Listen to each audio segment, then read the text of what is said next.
fay ci biir jotaay ji nuyu ñëpp ñu nga xam ne ñu ngi toog si biir réew mi di nu seetaan ak ci bitim réew ñi am mbégte kontaan te tey ci jotaay ji ñu war a waxtaanee lu am solo ci biir réew mi muy wàllu dem dikk ak lépp lu jëm ci wàllu li nga xam ne mooy infrastructure noonu la ñuy def rek am fi gan yu am solo ci biir kër gi ki ko jiitee di minister of li nga xam ne moom moo nekk transport work and infrastructure Ibrahima Silla xam ngeen ko ci biir réew mi moom mi nga xam ne moo yore woon lépp lu jëm ci wàllu li nga xam ne mooy information ci jamono bii moom moo nekk ministre bi nga xam ne moo yore wàllu dem beeg dikk bi ak liggéey ak noonu tamit ci jumtuwaay jëfandikookaay yi nga xam ne réew mi ñëpp dañ ci bàyyi xel honorable ñu am mbégte kontaante dalal la ci jotaay ji ñu war a waxtaan ak yow tey ci tolluwaayu ministre bi nga xam ne moom nga jiite infrastructure transport ak yu bëri yu nga xam ne tey dinañ ci waxtaan ngir réew mi soxla nañ cee gindeeku barki démb gis nañ ne président dem na ci pencum ndawal réew ma dem jébbale li nga xam ne mooy yenn ci liggéey yi nga xam ne yéen a ngi koy def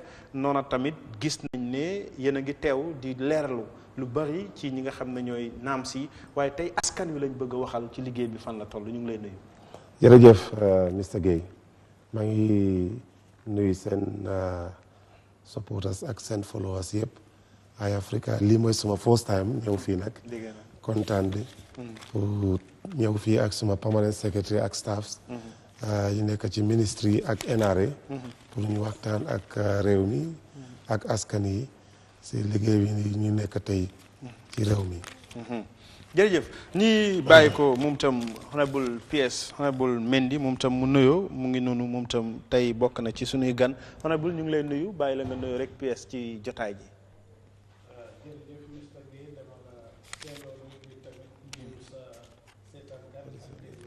maam ci bi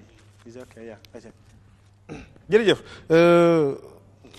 honorable maa ngi lay nuyu monsieur Sané Diané monsieur Soumaré Diané Souleymane di deputy manager director bu NRA itam bu ñu ko waxee ci réew mi nit ñi yittewoo nañu ko ndax seen taxawaay ci réew mi umpalewut kenn suñ ne dem ak dikk da ngeen ci am solo ci taxawaay bu yaatu maa ngi lay nuyu bàyyi la nga nuyu ak ñu nuy seetaan. waaw di la nuyu Mr Guèye ne la asalaamaaleykum. nuyu sa mbokki téléspectateurs yi mbokki Gambia di leen seetaan ñu fépp ñu ngi ci àdduna daal. waaw NRA nag boo ne NRA mooy coloring nguur au tracé bunti nguur bi nga xam ne dañ ñoo amee wàllu tali. lépp luy defar tali. lépp loo xam ne luy jagaraat laa doon ci tali yi. ci bridges yeeg yooyu noonu yëpp noonu ci suñu loxo la nekk daal. macha allah waaw delloo ñu ko rek. jaajëfal ko bu baax a baax Mr Souleymane Soumaré Diané moom itam dégg ngeen ko noonu ci kàddum Mr Dabo maa ngi lay nuyu project coordinator ci li nga xam ne moom moo nekk Batin Hadin Highway yoon la bu nga xam ne jamono bi ñëpp ñu ngi koy bàyyi xel ndax OIC project bi ñu ngi lay nuyu bàyyi la nga nuyu ak ñu nuy seetaan. jërëjëf Mr Guèye maa ngi laa nuyu ak sa liggéeykat yi yëpp ak waa dëkk yi si tamit tey mooy suma first day pour si station bi. macha allah jërëjëf thank you tey xam naa ne ngeen ñi kontaan nañ gaa ngi may santaloo Guèye waaye noonu la Gumbo tey da ngeen may fay bu ma jeexale waaye sant rek ñuy jaajëfal leen noonu la ñuy def rek commencé ko ci honorable tey boo ñuy wax ci tënk rek buñ ne ministry of transport li ci ëpp nit ñi transport dañ ko bàyyi xel waaye transport buñ ko waxee nit ñi yoon yi la ñuy bàyyi xel waaye du yoon yi kese transport am na ci li nga xam ne mooy jaawo ji xam nañ ne airport bi buñ ko waxee seen ron la nekk buñ ne géej gi seen ron la nekk loolu yëpp ci wàllu transport boo ñu doon tënkal rek tey ci taxawaayu li nga xam ne moom moo nekk liggéey ak mébét ak tolluwaay bi nga xam ne mun nga ñoo wax nguur gi fu mu ci toll yow nga jiite ministre bi. alhamdulilah waa dégg la ministre bi dafa am comme ñett functions benn bi mooy ci liggéey yoon yi mooy di works beneen functions mooy transport bi tam xaaj nañ ko ci ñaar river transport ou maritime transport ak land transport mooy vehicles ak yooyu den di ñettal fànn bi mooy aviation transport soo xoolee ministry bi dafa rëy torop parce que ci biir ministry bi am neen the Gambia Ports Authority, the Gambia Maritime Agency, the Gambia Civil Aviation Authority, the ferry services, the Gambia International Airlines, the National Roads Authority, ak tam the Department of Transport. Fan yi ñu ngi waxtaan seen biir pour xool beneen SO yi ñu war a tànn mooy the National Facilities Agency bu war a responsible ci all the government buildings ak facilities yi bon boobu ñu ngi xool daal pour su fekkee mun na nekk ñu maaj ko ak beneen institution pour ñu bañ tànn oo taxawal institution yi bari waaw loolu yëpp ci seen ron la nekk tey bu ñu waxee transport wax nga ko right now li ci gën a fës bokk na ci li nga xam ne moom moo nekk OIC project bi nga xam ne lu bari la lamboo yoon yi léegi maa ngi koy wax monsieur Dabo sax buñ ne yoon yi daanaka sa président daf koy wax ci mébétu njëlbeen ñu bari gëmun ko woon buñ ne yoon yi kaw ak suuf dina fi am tey boo ñu doon tënkal ci OIC project bi ci wàllu yoon ak OIC project buñ ko waxee coow li daanaka mun naa wax ne li ci gën a fës keroog président bi mu waxee ne yéen am ngeen mébét ak njoxtu ci nguuram décembre dinañ host li nga xam ne moom moo nekk OIC waaw loolu lan nga ñu ci mën a leeral as the minister te xam naa ne li président bi wax yéen a ko bindal mu toog leeral ko askan wi ci tënk waaw xam nga OIC dafa am board boobu Ministry of Tourism def ci bokk Ministry of Transport Works and Infrastructure Ministry of Lands Regional Government and Religious Affairs Ministry of Interior Ministry of Finance Ministry of Foreign Affairs Ministry of Energy ak Office of the President léegi board boobu ñoo responsible for the running of the OIC affairs ci biir réew mi fii ñun suñ ministry bi comme the critical component liñ ci biir liggéey mooy pour ñu taxaw ne ñu defar tali yi liggéey ak yeneen ministre yi tam pour ñu sampa hotels ak tam bridges ak yooyu so nekkul de benn ministre moo mun a wax dara ci conférence bi parce que décision boobu ci board bi la jógee honorable to be realistic with our audience yéen nekku leen ci libre Minister of Works Transport and Infrastructure nekku leen libre ci projet bi déedéet ñun am na taxawaay yu dëgër ci projet bi parce que comme décision yooyu nekkul ne benn ministre yi moo taxaw rek jël décision ne décembre dina am waaw for exemple parce que boobu day jaar ci consultations yu bari between Gambia government ak OIC secretariat bi nekk Jeddah in Saudi Arabia between the Gambia ak sun friendly countries between the Gambia ak Tamsa with Saudi Arabia so balaa nga am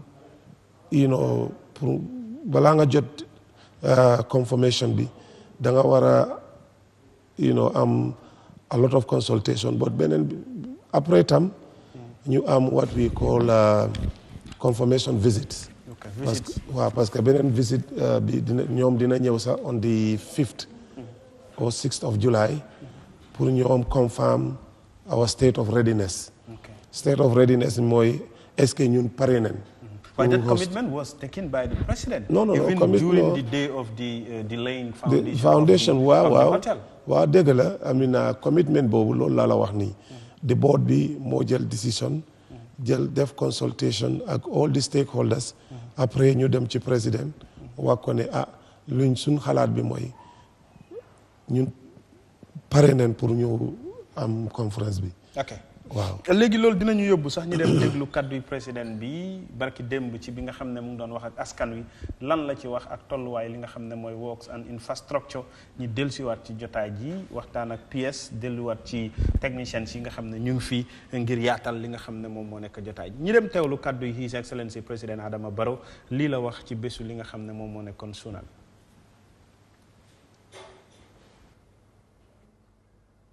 The priority In addition to the rural roads projects implemented by the Ministry of Transport, Works and Infrastructure, the road expansion and OIC-related projects are underway as the country prepares to host the OIC summit by December this year. Transport, works and infrastructure. Honorable Speaker, despite the post-COVID-19 recovery challenges, the transport, works and infrastructure sector registered impressive results during the period under review.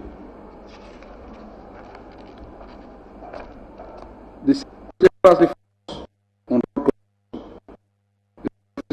reconstruction, upgrading to actual standards, and rehabilitation of select roads across the country. To mention examples, the reconstruction of the Kerewan-Jawara Road to bituminous standards is in progress and stands at 90% completion. 60% of the 86-kilometer paved roads in the Nyomi-Hakalang area has been complete. Lot 1 of the North Bank Road is complete, and Lot 2 is 65% complete. They are 102 kilometers long. The construction of the Kiang West Road is ongoing, with the completion status of the 39 kilometers of the paved road at 71%. In a similar development, the government recently secured funding from the Saudi Fund for Development equal to $50 million to construct 50 kilometers of roads in the Greater Banjul area. Works on this project are ongoing. From the Kuwaiti Fund for Arab Economic Development, Arab Bank for Economic Development in Africa, and the Islamic Development Bank, government secured $79.8 million to upgrade the Badin-Harin Highway into a 3-lane dual carriageway of 22 kilometers. It stretches from Yundum to Sitting Corner. 55% of the civil works is complete. My administration now plans to upgrade 1,200 kilometers of selected roads in the next 5 years. And this year, the ministry will construct a length of 345 kilometers across the country. Like the new Basse main market, I am glad to state that the fourth phase of the Brikama market is complete and was inaugurated in March of this year. Phase 2 is at the tender stage. The Public Building Facilities Management Bill is with this August Assembly for consideration to develop and promote policies and regulations for effective management of government estate. Mr. Speaker, formal negotiations are ongoing to improve the ports and to build a new one. The Technical Committee on the new ports has submitted its report to the Ministerial Committee for their review, consideration and onward submission to Cabinet for advice. On air traffic analysis of actual figures for 2022 indicate that 359,909 passengers were handled at the Banjul International Airport, which shows an increase of 44.3% over the previous year. Projections suggest that this upward trend will persist.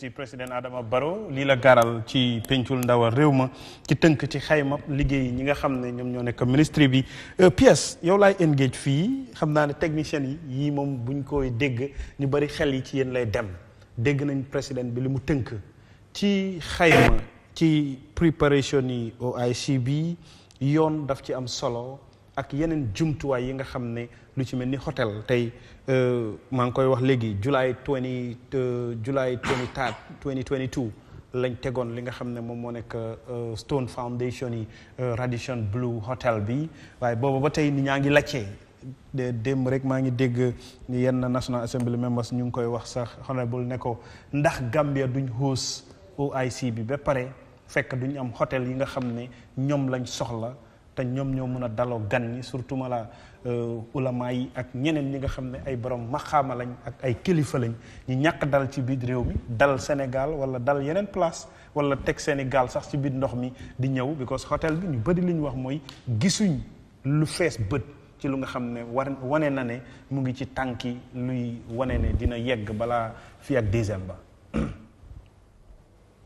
jërëjëf Jibi bugg a leeral fi rek mooy hôtel bu ñoo wax nii du boobu rek la nguur yaakaar mbaate itam yaakaar pour mun a host di OIC am na yeneen hôtel yu fi am yoo xam ne nit ñi mën nañ faa dëkka ba pare am na yoo xam ne ñu ngi si yoon pour ñu upgrade leen su ko defee mu mun a amee suñ kilifa yi ñuy ñëw ci pour te OIC bi soo dama bëggoon a leeral rek ne du bii rek lañ yaakaar such that ne su parewtee duñ mun a host du bii rek mooy di determine that pour ñu host OIC waaye bii bu 100 la pièce ñëpp liñ njoxtu mooy 75% of di taxoon Radisson Blu di ñëw fii bokk na ci OIC summit bi fi war a am keroog contracteur bi mu ngi koy wax président Barrow wax na ko dinañ ci dellusiwaat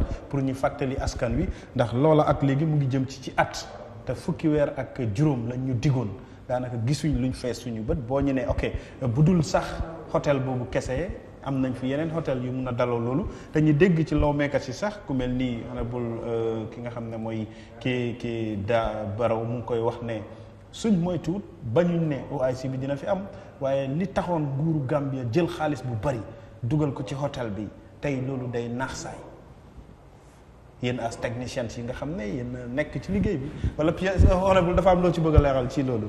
waaw ci biir hôtel bi. pour ñu leeral ko ne nguur gi suñ butut dugut ci hôtel bi is a public private partnership project la.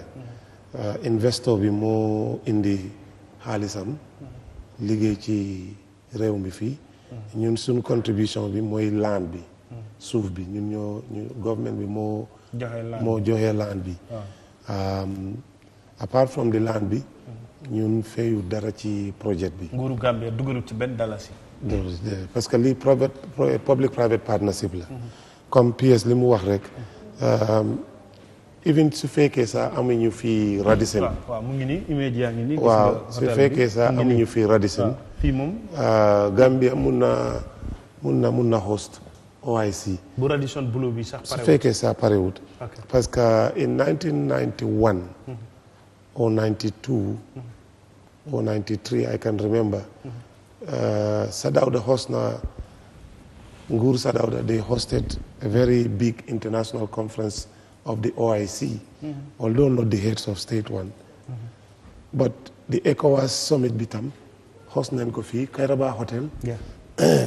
It's a 4 or 5-star hotel. Am nañ fii Coco Ozone. It's a 5-star hotel. Beneen hotel bi nekk Cape Point. It's a 4-star hotel. African Princess ak yeneen hotel yi Senegambia. ñoom Tamalatam ñoom yëpp 4-star standard hotel lan so the issue of a hotel is not the only issue léegi soo xoolee the standards yi am nañ the conference center ready the VVIP bi pare na Batil Harding bi from the airport to the Senegambia is almost complete. So access roads, most of those ones will go beyond 70 to 80%. Right now, as you're speaking. Before December. Before December. Okay. So diverting traffic from the main highway to give way for the visitors will not be a problem, even though the congestion didn't make an issue. So we are waiting for the assessment mission. You are I think on the 6th. So ñoom didn't have some independent assessment, and then après dinañ waxtaan our state of readiness our state of preparedness for the OIC. ok loolu daf ñuy yóbbu ci ñi fàttali akaay ba léegi ci OIC bi ñu nekk noonu ci fu ñuy ndar keppale dinañ dem déglu kaddu yi ki nga xam ne moom moo nekk Ablaye Thiam di contracteur bi nga xam ne moom mébétam mooy luy tax hôtel bi mu pare pour ñu mun a host OIC ndax dafa jàpp ne bokk na ci njiitu réew mi His Excellency président Adama Barrow ci bés boobu tamit wax na ci waajtaayu ñetti at nguuram ñu ngi ciy liggéey ci taxawaayu naka la ñuy matalee lépp lu jëm ci lu war a tax OIC bi mu am fii te hôtel bi daf ci am solo ñu dem déglu kaddu yooyu dellusiwaat ci biir jotaay ji. It is blessing that I am in the Gambia today to take part in laying the foundation stone of a branded 5-star hotel. Back in April 2021, I came to the Gambia to sign a concession agreement with your government to invest here in the Gambia. Following this concession agreement, I would like to thank your government for the facility they did to sign this agreement. Your Excellency, Mr. President, I want to repeat for the record that this investment is based on the spirit of creating and promoting inter-African cooperation and especially cooperation between Senegal and the Gambia. It is my strong belief that we Africans should begin to promote trade and investment among ourselves instead of always depending on French source of financing. This project is expected to be such example of South cooperation. I am therefore confirming the following commitments. Imogam will spend 100% of the $100 million financing of this 5-star international branded hotel. The hotel is expected to be built within 15 months, inshallah. That was 23rd July 2022 to date. Gis ngeen image yi ñu leen won dinañ ci dellusiwaat ci li nga xam ne moom la contracteur bi diggé woon mu mel nii duñ ne xamuñ nag fii ak décembre luy xew ñu dem teewlu kaddu yi His Excellency président Adama Barrow ci bés boobu moom tamit garal na ay kaddum ci laying foundation yi li nga xam ne moom moo nekkoon Radisson Blu ñu dellusiwaat ci jotaay ji. Mobilized more than $300 million in our efforts to host the world's biggest organization of the Muslim Ummah. Heartily too, we are hosting the summit in accordance with our trademark hospitality as the smiling coast of Africa. Let me use this opportunity to emphasize that the Gambia will indeed host the summit, and we are on track to doing so in a spectacular fashion.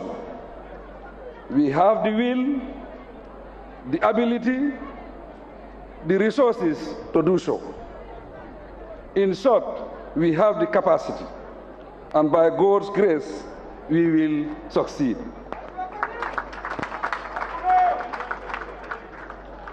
Small as the country may be, the Gambia has always captured the attention and imagination of the world primarily for all the right reasons. History is therefore on our side. The General Secretariat in Jeddah and the entire membership of the OIC have expressed in no certain terms their fullest support to us in this endeavor. During the recent visit here, the Secretary General re-echoed these sentiments. We are now engaging the General Secretariat and other partners to agree on a suitable date for the event. While the support of our allies and development partners continue to encourage us as we prepare for this important global gathering, we will neither be complacent nor allow anyone to distract us. Acha, 7 months to go before the last announcement of the president. The expectation we will host the OIC by December this year. Lolu moy li nga xamne mom la mujjé addu ci kaddum li July 2022 la won. Honorable ba légui day mel ni bamtuwaat lay doon waaye dañuy bëgg mu leer ndax li tax ma wax loolu mooy dégg nañ contracteur bi li mu wax waaye mu mel nii liñ gis right now with images of lii xew fi nga xam ne foofu lañ war a def Radisson Blu daanaka du lu dal xel te gis nañ ne bés bii ak tey mu ngi dem ci at July 23 ak tey June 14 is almost to 11 months. Well, waxoon naa la fii ne pour sampa hotel for the OIC is not the only determinant. But it's part of commitments as the president. Well, yes, it's part of commitments. Yeah. But is not a significant commitment above all others. All right? The major infrastructural needs for the hosting of the OIC, mooy first nga am the right type of security, the facility at the conference hall, center, the VVIP, plus also the necessary road infrastructure for sweeping, because these are foreign dignitaries and heads of state and kings whose security is critical. So from the airport down to the conference center, the right of way has to be created. Okay. So Lolo is there now. I mean, we have our 6-lane, 3-lane dual carriage, which is sufficient enough to contain. léeg-léeg fu laa ci tënk rek honorable bu ma la déggee yëfi Radisson Blu moom. waaw mu mel ni dañ ko tegee boor. ñu concentré ci. non duñu teg ci boor. It's important. But it is not as important as if ne su fekkee hotel bi nekkut fii duñu xool duñu am. No. I mean we also have other plan B. Wow. Okay. loolu am na solo. PS. For your information, even in Senegal, with all the hotels that they have, I was working for the BBC then in Dakar, and I reported on that OIC summit. Some of the dignitaries were hosted in the hotel, in the boat.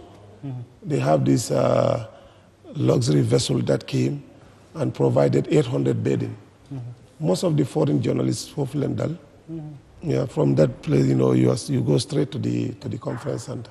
Okay. So you have a lot of plans. You have alternatives that you can do. yuy tax yëf yi mu am. waaw. ok am naa dinaa ñëwaat ci PS léegi gaa ngi réglé ci yu ndaw ci sa yëf ok député MD bu ñuy ñëw ci wàllu li nga xam ne moom moo nekk NRA dafa nekk lu am solo ci projet gu OIC bi ndax yoon dafa amal solo réew mi PS honorable mu ngi koy wax léegi wàllu yoon ci biir réew mi OIC bi ñu bëri dañ ne bu amul sax yoon yi bëgg nañ ko am rek ci wàllu yoon ci département bi nga nekk under the ministry lan nga mën a dalalee xelu askan wi ci liggéey bi fi mu toll gis nañ ne yoon yu bëri démolition mu ngi ciy am ci ñenn ñu nga xam ne seen i kër ñu ngi leen daane yoonu bundum bi concern la ñu fa dëkkee ñu ngi koy jooytu ak yeneen yu nga xam ne OIC bi daanaka mu ngi ci laal askan wi jamono bi amagul waaye nit ñi ñu ngi ci am issues yu bëree bëri tey buñ amee ñu mel ni yow ngeen nekk technicien si pour nga leeralal ñi lan la Gambien yi di am mébétu njoxtu ci xaar bu OIC bi yegsee ba jeex ban Gambia la ñuy séentu. jërëjëf loolu question bu important la ne foog naa ne fi ko commencé. mooy di baalu nit ñi àq ba pare leen jégalu ci inconvenience bu ñu la inconvenience ak coono gi nga xam ne ñu ngi koo daj fi mu nekk nii ci ne yoon yi ñu ngi toll ci defar. waaw defar nag am na yeneen defar yi surtout bu fekkee ne yaa ngi dugg ci quartier boo xam ne dafa taxaw ba pare foog nga yàq door a mën a defaraat léegi nag ci loolu la nekk. waaw waxtaan nañ ak nit ñu bari jël nañ steps yi nga xam ne ñu ne nguur daf ko tëddal pour mun a may nit ñi time pour ñu mun a understand mun a préparer seen boppa ci lan ñu mun a def bu fekkee ne war nañoo ñëw ñu war a laal seen property ne boo seetloo bari na surtout bundum googu ak bari na ci komb gi yëpp daal laa ko mën a waxee waaw Kanifing ak yëpp waaw surtout Kanifing sax foog naa ne moo gën a sérieux waaw Kanifing moo gën a métti de kon ñi dañ xatoon torop nit ñi bari na ci ñoo xam ne dañ laa ne fii nga war a em ñu jógee fa ñu ne ñëw samp ci li nga xam ne alalu nguur la ci kaw yoon exemple waaw du ma ne ci kaw yoon sax ñu ne waaye dañoo ne ñu ne alalu nguur la ne nguur gi boo gisee ñu ne ñu laa jox distance ne la ne fii nga war a em fii waruloo koo passé dafa fekk ne dañu am ay plan yoo xam ne dañoo bëgg a ñëwaat pour mun a defaraat ne xam nga ñu ne développement léegi nit ñi ñooy jiitu développement waaw dëgg la ci dëkkuwaay yu bari loolu nag moom foo dem ñu ne ci wool bi moom ñu ne noonu la demee léegi waaye bu loolu amee dañ koo waxtaanee ñu ñëw ñu ne xamal leen ne nañ ne yow fi nga nekk nii waruloo fee nekk dama ne loolu nag ñu ne mooy yëpp am na ci yoo xam ne dafa fekk ne xëy na yoon bañ fa bëgg a def pour mu mun a saaf nit ñi seen bopp effectivement foog ñu yokk te foog ñu laal ñu ne placé nit ñi ci laal boobu noonu nag ci la inconvenience si day amee ba pare tam ñu ngi am leneen nit ñi fu ñu mun di dëkka xam nga di nga am ndox dinañ am courant dinañ am auto utilities comme ñu mel ni ay téléphone waaw ak ay yeneen daal ay cable ak yooyu léegi bu ñu ñëwee pour defar yoon lu nekk ci suuf dinañ ko laal léegi nekk ci kaw tam dinañ ko laal waaw tey maa ngi dégg xam ne mu ngi koy complain sax ne lii bokk ci li gën a tardel yoonu bundum bi loolu la loolu boo ciy leerlu because ok man bundum laa dëkk waaye gis naa ne right now nii bi nawet bi di waaj dama tiit ndax am na suñuy bunti kër yu nga xam ne pour nga dugal fa rayda sax léegi problème la waxuma la ak moto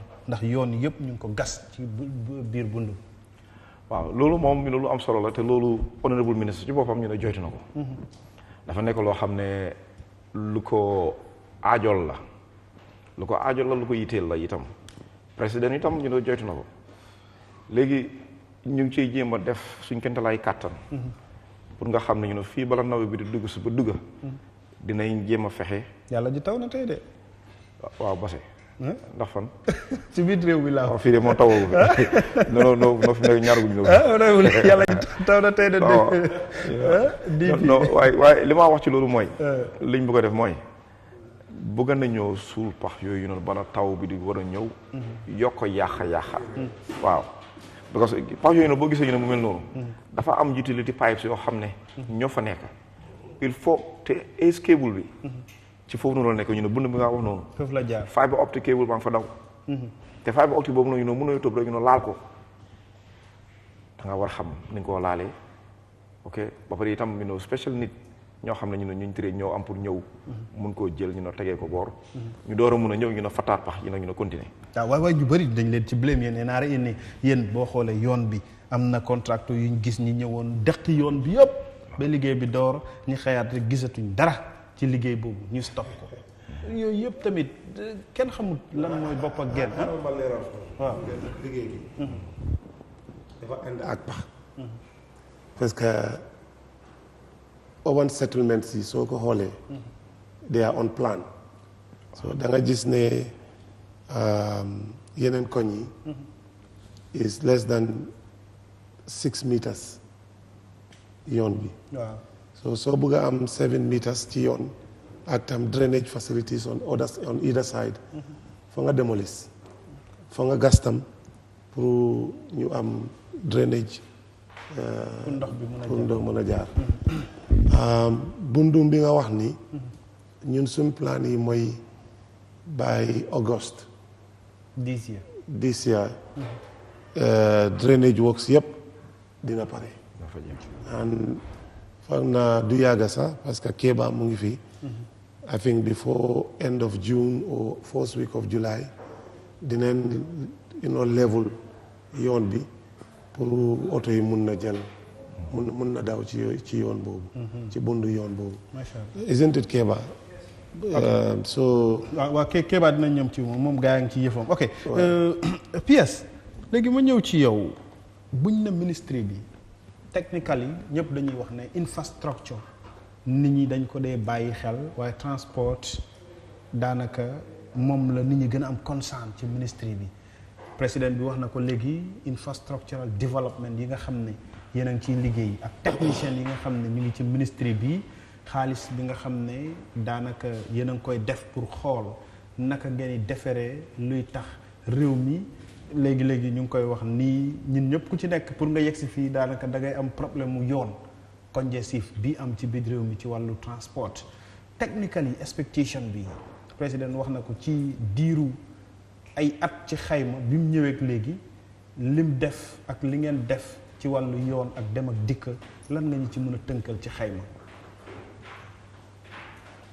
jërëjëf bala may tontu dama bëgg a bantuwaat rek lu suma morom bi wax mbiri bundu daf ñu fulal ñu ñëpp ba pare ñu ngi baalu ñu fa dëkk ak Gambien bi comme nu mu ko waxee soo bàyyee sa xel si njëlbel ba su ñooy liggéey yoon dañ daan gis ñu liggéey yoon ba pare nga gis benn service provider whether nawek la o Gamtel mu ñëw dog yoon bi dugal cable waaye si roads bi luñ def mooy side bu nekk mooy am service ici du nekk ne soo nekkee nale rek suñ liggéey yoon bi ba pare ñu dog déedéet services yi yépp léegi dañoo nekk on both sides te loolu yombut loolu tam muy jël time because buggaatuñ in the future su ñoo am development ñuy dog yoon pour dugal those services across the road or so on léegi they will all be aligned with the road su ko defee kenn du amaati solo dama bëggoon rek pour leeral foofu ba pare voilà waaw pour mu leer ñu rek tamit di leen masalu ci li coono bu xam nga suñ honorable member wax na ko sax Souleymane Jammeh ñu dem ko leen ci jëlut jeeko moom day resign because ñun waa Bundung yëpp dañ ko dee held accountable honorable how far yoon bi because really we are suffering waaye is unfortunate comme ni ngeen ko waxee ne development la bala ma fi doon ñëw sax am naa call from foofu te war naa leen ne Friday man suma bopp ak suma team yi dinañ fa delluwaat because dañ fa delluwoon waaye amoon nañ time buñ miss about 2-3 weeks to a month waaye dinañ delluwaat pour seet state of works yu fa nekk ak lan lañ mën a def because xam nañ ne su taw bi ñëwee dina gën a yaaku ba pare loolu sax baaxul si ñun because comme bu faara dugga dina gën a yokku so luñ fulal la ba pare dinañ dem seet lépp luñ mën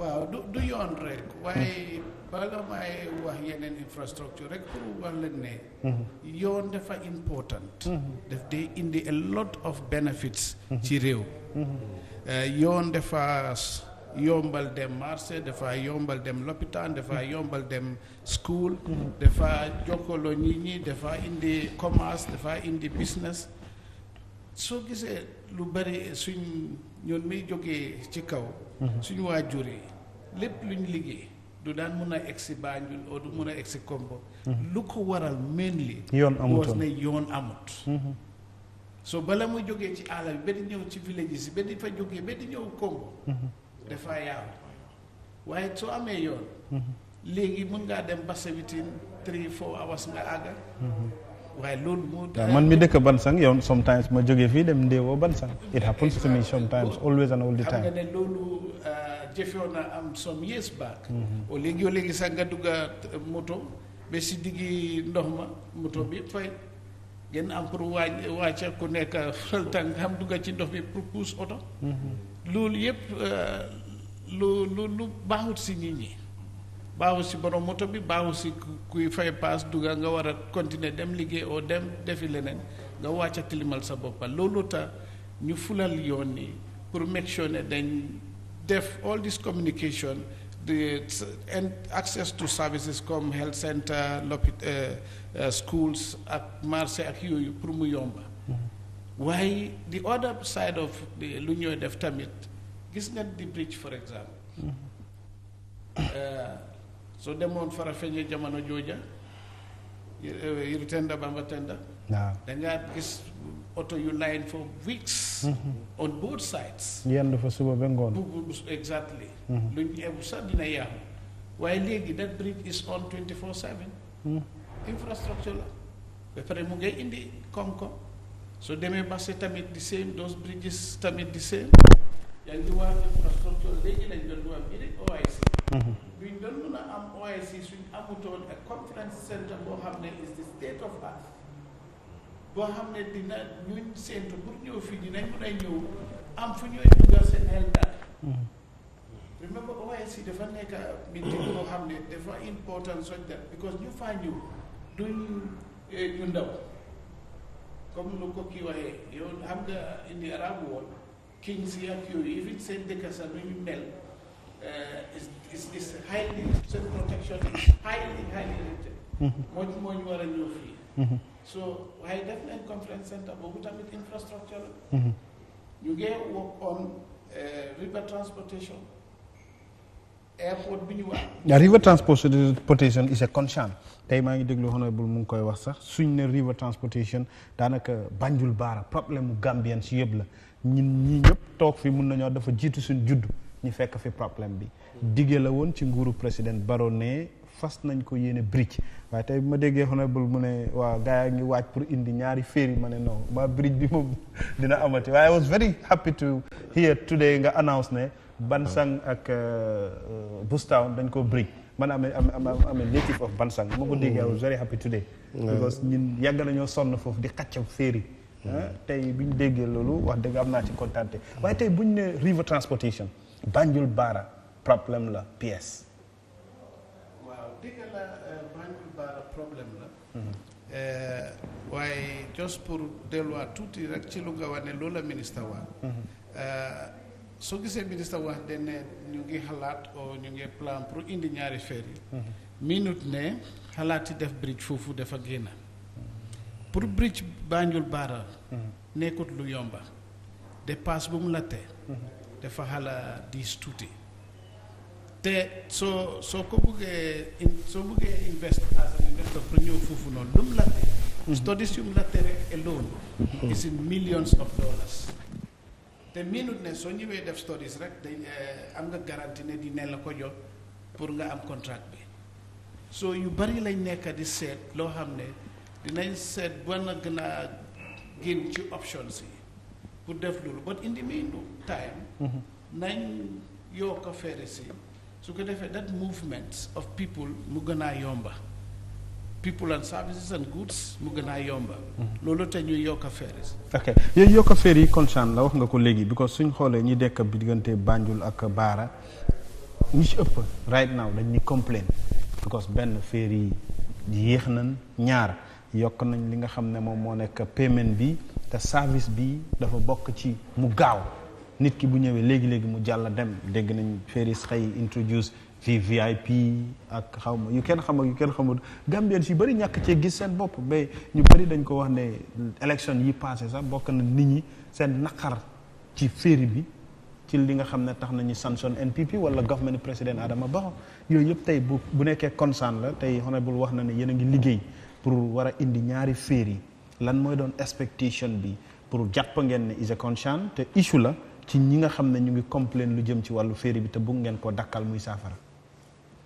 waaw dëgg la mbiri ferry bi def ñu concern ñu ñëpp comme nu mu concerné ñu ko dee use waaye pour am nañ meeting ci tey sax am nañ ci waaw exactly ci meeting tey rek ñu doon meeting mbiri ferry because comme nu ma la waxee rek suñu concern la ñu ñëpp la waaye pour wax la de yokkute bu ñu am ci paas bu ñu yokkaat foofu doogu yu bari moo ko waral generally nit ki lu miin soo ko fa génnee def dee am metit waaye lu ko am na lu ko waral for exemple ferry bi su jógee Baara dem be ñëw be Banjul su taxawee duñ ko off du dee off so consumption boobu continues as long as mu ngi in operation it only stops su dee close nañ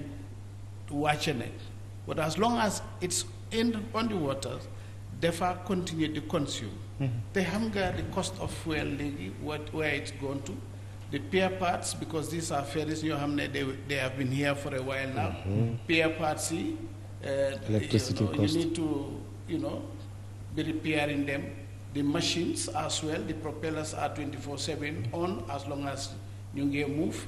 So all those things, so we put them as cost of operation.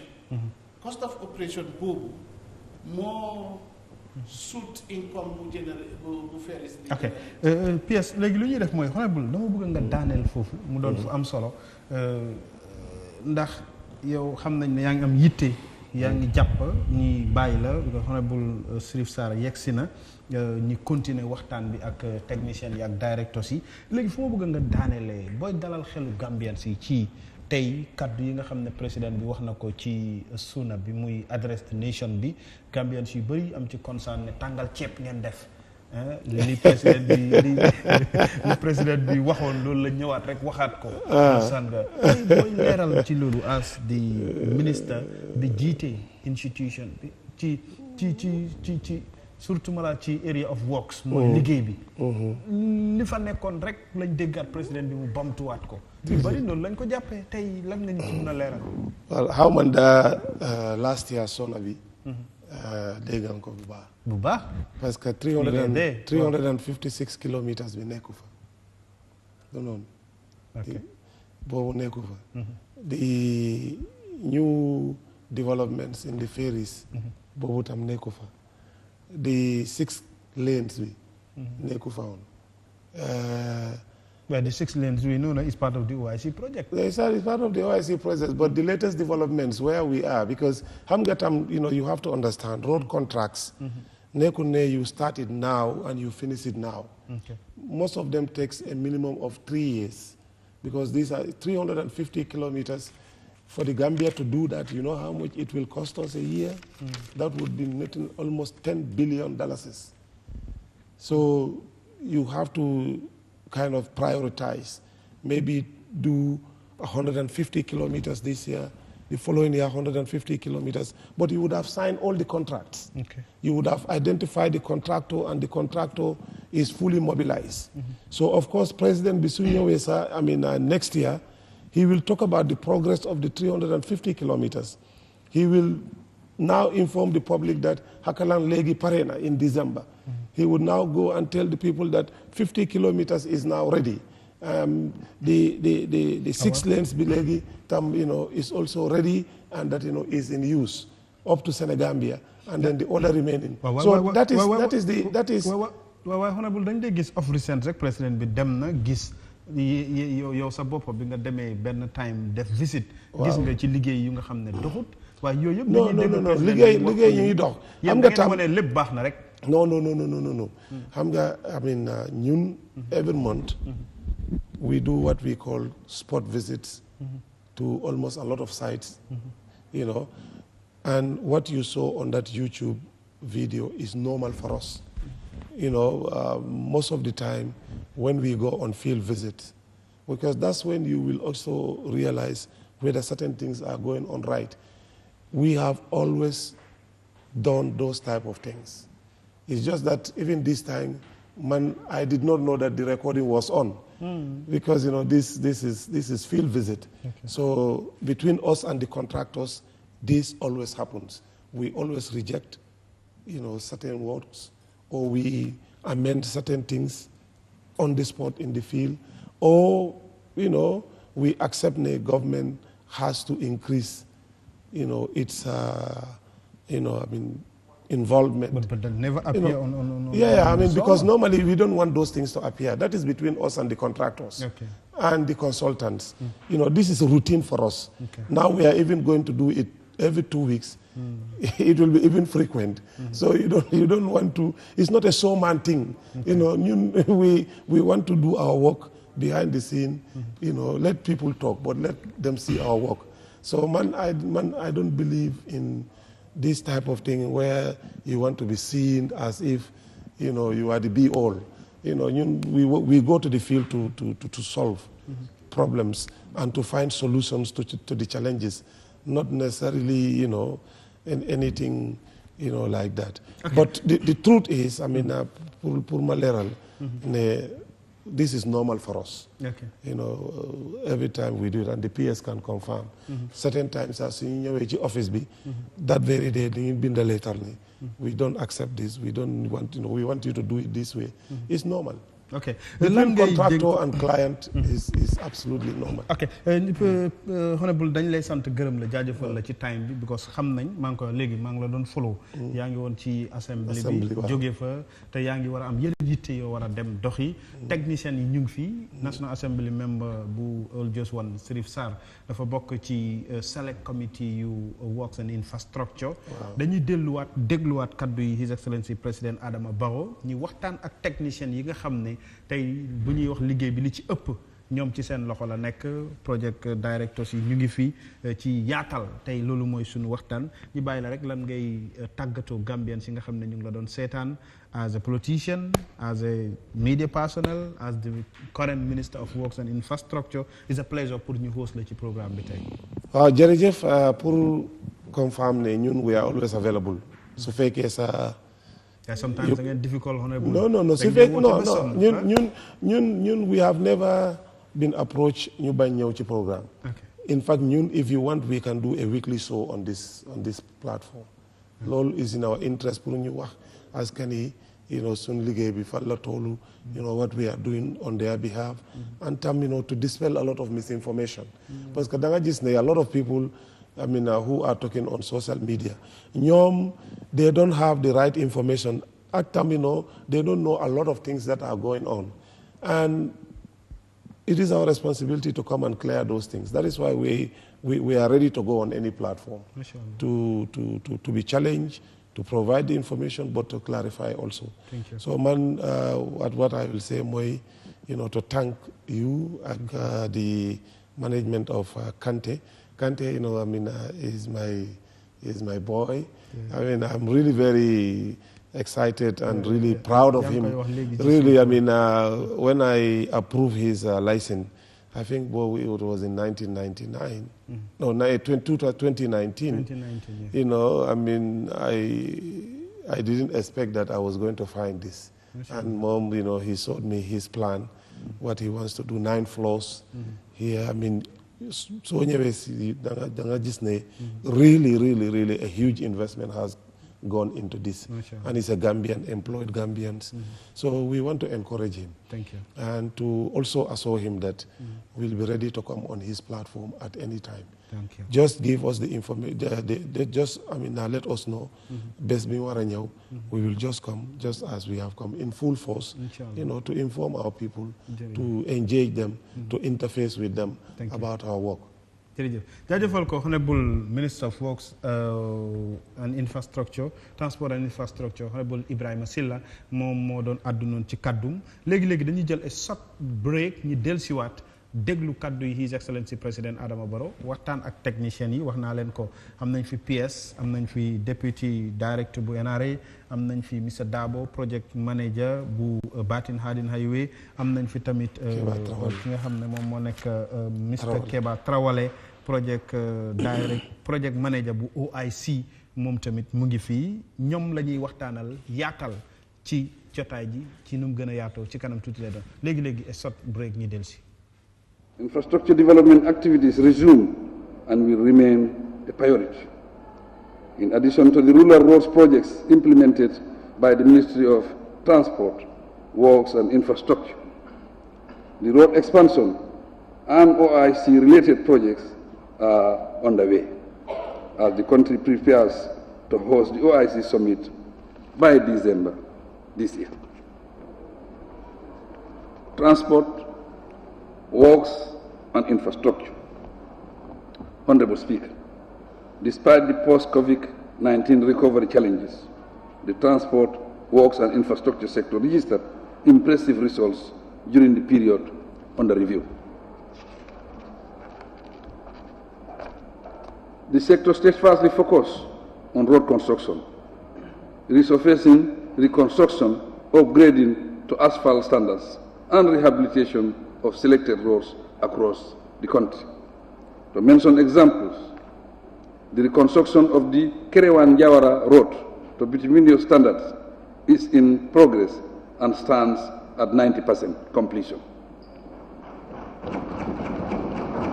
60% of the 86-kilometer paved roads in the Nyomi Hakalang area has been complete. Lot 1 of the North Bank Road is complete, and Lot 2 is 65% complete. They are 102 kilometers long. The construction of the Kiang West Road is ongoing, with the completion status of the 39 kilometers of the paved road at 71%. In a similar development, the government recently secured funding from the Saudi Fund for Development equal to $50 million to construct 50 kilometers of roads in the Greater Banjul area. Works on this project are ongoing. From the Kuwaiti Fund for Arab Economic Development, Arab Bank for Economic Development in Africa, and the Islamic Development Bank, government secured $79.8 million to upgrade the Badin-Hadin Highway into a 3-lane dual carriageway of 22 kilometers. It stretches from Yundum to Sitting Corner. 55% of the civil works is complete. My administration now plans to upgrade 1,200 kilometers of selected roads in the next 5 years. And this year, the ministry will construct a length of 345 kilometers across the country. Like the new Basse main market, I am glad to state that the fourth phase of the Brikama market is complete and was inaugurated in March of this year. Phase 2 is at the tender stage. The Public Building Facilities Management Bill is with this August Assembly for consideration to develop and promote policies and regulations for effective management of government estate. Mr. Speaker, formal negotiations are ongoing to improve the ports and to build a new one.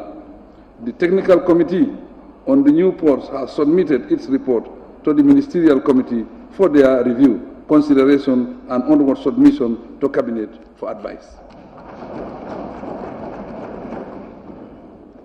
On air traffic analysis of actual figures for 2022 indicate that 359,909 passengers were handled at the Banjul International Airport, which shows an increase of 44.3% over the previous year. Projections suggest that this upward trend will persist. dégluwaat kaddu yi jiit réew mi His Excellency président Adama Barrow noonu la ñuy continuer waxtaan bi dalal ko honorable Sirif Sarr National Assembly member bu Jos One mu ngi bokk ci ñi nga xam ne ñoom ñoo nekk select committees yu infrastructure ci li nga xam ne moom moo nekk pencum ndaw réew mi honorable ñu ngi lay nuyu bàyyi la nga nuyu ak sunuy seetaankat dogan ci kër gi tey ñu war a waxtaanee lenn ci li nga xam ne président Barrow ñëw na jébbal leen ko teg ko ci seen loxo askan wi am ci yaakaar ne di ngeen ko seggaat ko tey ñi war cee waxtaan ak technicien yi nga xam ne ñoom ñoo nekk ci ministry boobu nga bokk ci ñiñ tànn ñu nekk ci select committee bu yore doxalin bu nu mel. jërëjëf Pape Djibi maa ngi nuyu ñëpp ñi seetaan ak ma fi nekkal muy gars yi ministre yi gars yi naara yéen everyone around ak si yéen seen team bi. thank you di nuyu askan bi yëpp di wax asalaamaaleykum wa rahmatullah. jërëjëf honorable jàngat bi ci kaddu président bi lan nga ñu ci mën a tënkal ci li nga ci dégg li ci dal sa xel li nga xam ne tey jii yéen a ngi koy saytu di ko seggaat ban jàngat nga ci am as a lawmaker yéen lañ ko jébbal mu ngi ci seen loxo ñi leen ciy xaar. comme ni nga ko waxee maam ji bi président bi lu bari la wax. daanaka ministre bu nekkee laal na ko. waaye comme tey. xëy na ñi fi nekka mu di ministry of works ki fi jógee muy ministre bi xëy na mun naa am fa lañ mun a laal man suma own observation ak li ma gis suñ ne pour joxe ay jéego foofu laa gis ne liggéey na fa liggéey bu mucc ayib jël na fa ay jéego yu bëri parce que when it comes to road network honestly ministry bi ñu ngi def a very good job.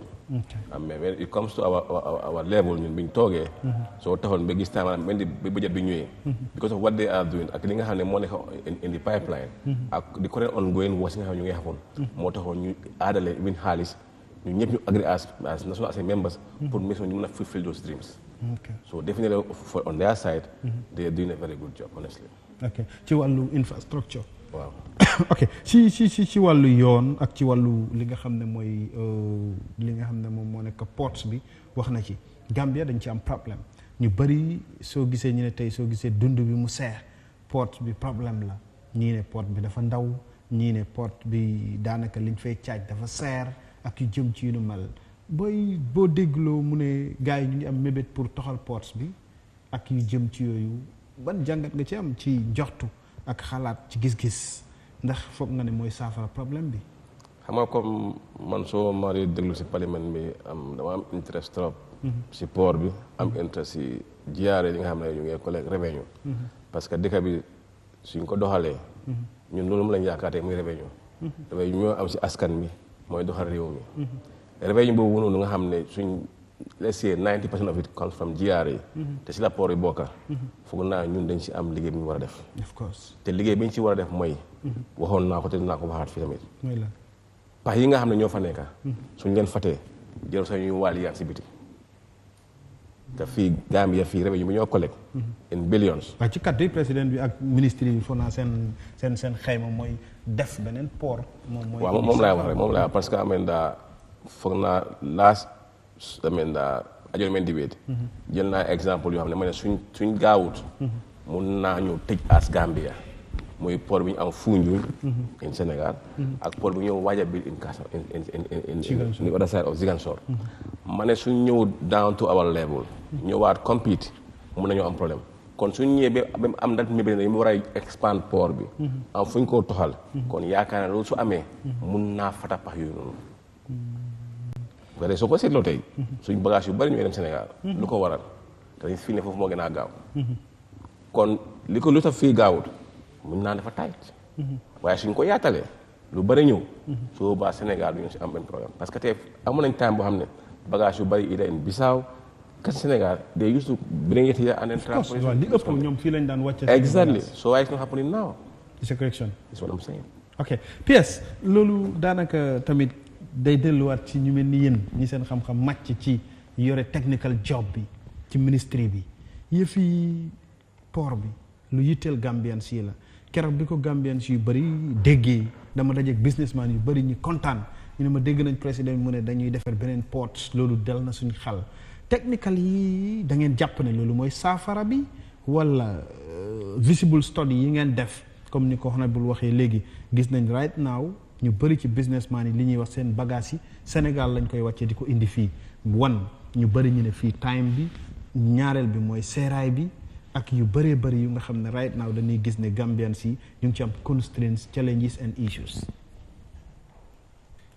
jërëjëf waat just pour war na ne mbiri port bi dafa nekk in different folds waaye ci sa waxtaan dégg naa ne nga ne port bi dañ dee charge port duñ dee charge mu buggaat ñu leeral loolu port amul charge bu ñooy levé amuñ ko waaw charges yi ci benn fànn la nekk waaye du port yi port management ñoo ko doon def waaye jógee fa dëgg bi mooy suñ port bi the turnaround time of vessels and even business and transaction nekkut lu ñu satisfied with doyut leen ñu ci suñ bugga dañ bugga shorten the turnaround time in terms of vessels yi bu ñoo ñëw ba disembark discharge and move pour yeneen yi ñëw dañ bugga loolu gën a short compared to what we have waaye soo seetlee di port in Banjul dafa xala time looloo tax indi master plan luñ jëloon as a short time measure mooy pour jënd acquire some property biir Banjul so ma have time su ko defee ñu mun a expand in times of like for example container holding site ak some other activities pour mun a free up the ports tuuti then yaa gis ne personne su ñëwee du mun a du nekk ci géej bi for long dina nekk at least perhaps hours or a day or so rek mu ñëw discharge mu mun a dem loolu tax na ba ñu door di set some options options yi mooy pour amaat beneen port ak su ñu amaat beneen port ban façon port la port boobu du nekk so ñu ngi talk of deep sea ports ñu ngi talk of dry ports dry port for example in Basse xam nañ ne a lot of goods coming here dañoo gain a port they find all their way to Basse for transit waaye suñu amoon a dry port in Basse the goods coming from ñuy ñëw through the Banjul ports dañ leen a ebb into vessels and those vessels take them straight to Basse that is the river transport thing we earlier spoke about then nga gis ne from Basse instead of the trucks coming all the way to Banjul foofu la ñoo ñu jël these bagages yóbbu ko to Senegal, Guinea, Conakry, Bissau and so on and so forth. That's one of the advantages of the dry port. So those strategic areas, Basse, Kawur and so on, that is the plan for the ports. Okay. Well, in terms of the deep ports, just pour wax rek ne Gambia, luckily, we are strategically located. Why, unfortunately, using that strategic location of ours. lan nga bëgg a leeral ci loolu. parce que soo ne yuusuñ ko ñu bari ci ñun li ñuy yaakaar rek tey ñu mel ni yéen lan yaakaar permanent secretaries yi technocrates yi tey maa ngi dégg honorable mu ngi koy wax foog ñu use tamit ñu use leen yéen pour ñu benefit advantages of potentials yi nga wax noonu. waaw loolu tax nag ñu negotiation private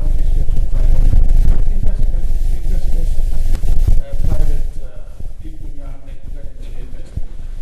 so gisee ma ne leen use suñ strategic location bi bu baax mooy both air transport and sea use suñ ko bu baax for example société Gambia fu mu nekk it's one of the few countries you have it has a very almost equal distance to all the major destinations in the world. So in airport, for example, do reko balama ñëw ci port bi. Mun ngaa jógee fii nii dem Miami in 4.5 hours, 5 hours, which is the US. Waaye léegi soo fi jógoon da ngaa either dem to Brussels, from Brussels to America, or nga jógee fi dem Ghana to Morocco to. So then I guess when instead of spending 5 hours to get to America, 7 hours at most or 8 hours, a long day. Spending more than 20 hours also. That is not strategic. Lolota Manila, we are not using that. Because one on plane. Good. You know, so and the Middle East is the same. Yeah. From here to the Middle East, from here to Dubai is the same. At most is 7-8 hours, you'll be there. So that is one. Exactly, in terms of strategic location. So the seaport, the deep sea port, so you say we are floating and thinking around Sanyang and others. So that also from the America you sail straight to Gambia without going through other destinations. Why a vessel that leaves America goes through to Brussels before coming here or passing through other channels. Okay. When it could have come straight using the waters, just the Atlantic. As you know, the Amut, anything between us and that. So that is the kind of thinking that we are doing. Amut jar. So you from there, you can just sail using the ocean without going through any country. Okay. But as it is now, a vessel has to pass through a lot of countries. They have in the commerce world or in the business world, Ken Bugut, Moroma Munko, in everything. Lolo Tasoba Sahel, then I realized all our competitors in the sub-region, they are working very fast to reposition themselves pour mun a win that market. Okay. Example Sénégal rek ak ñun tey waaw.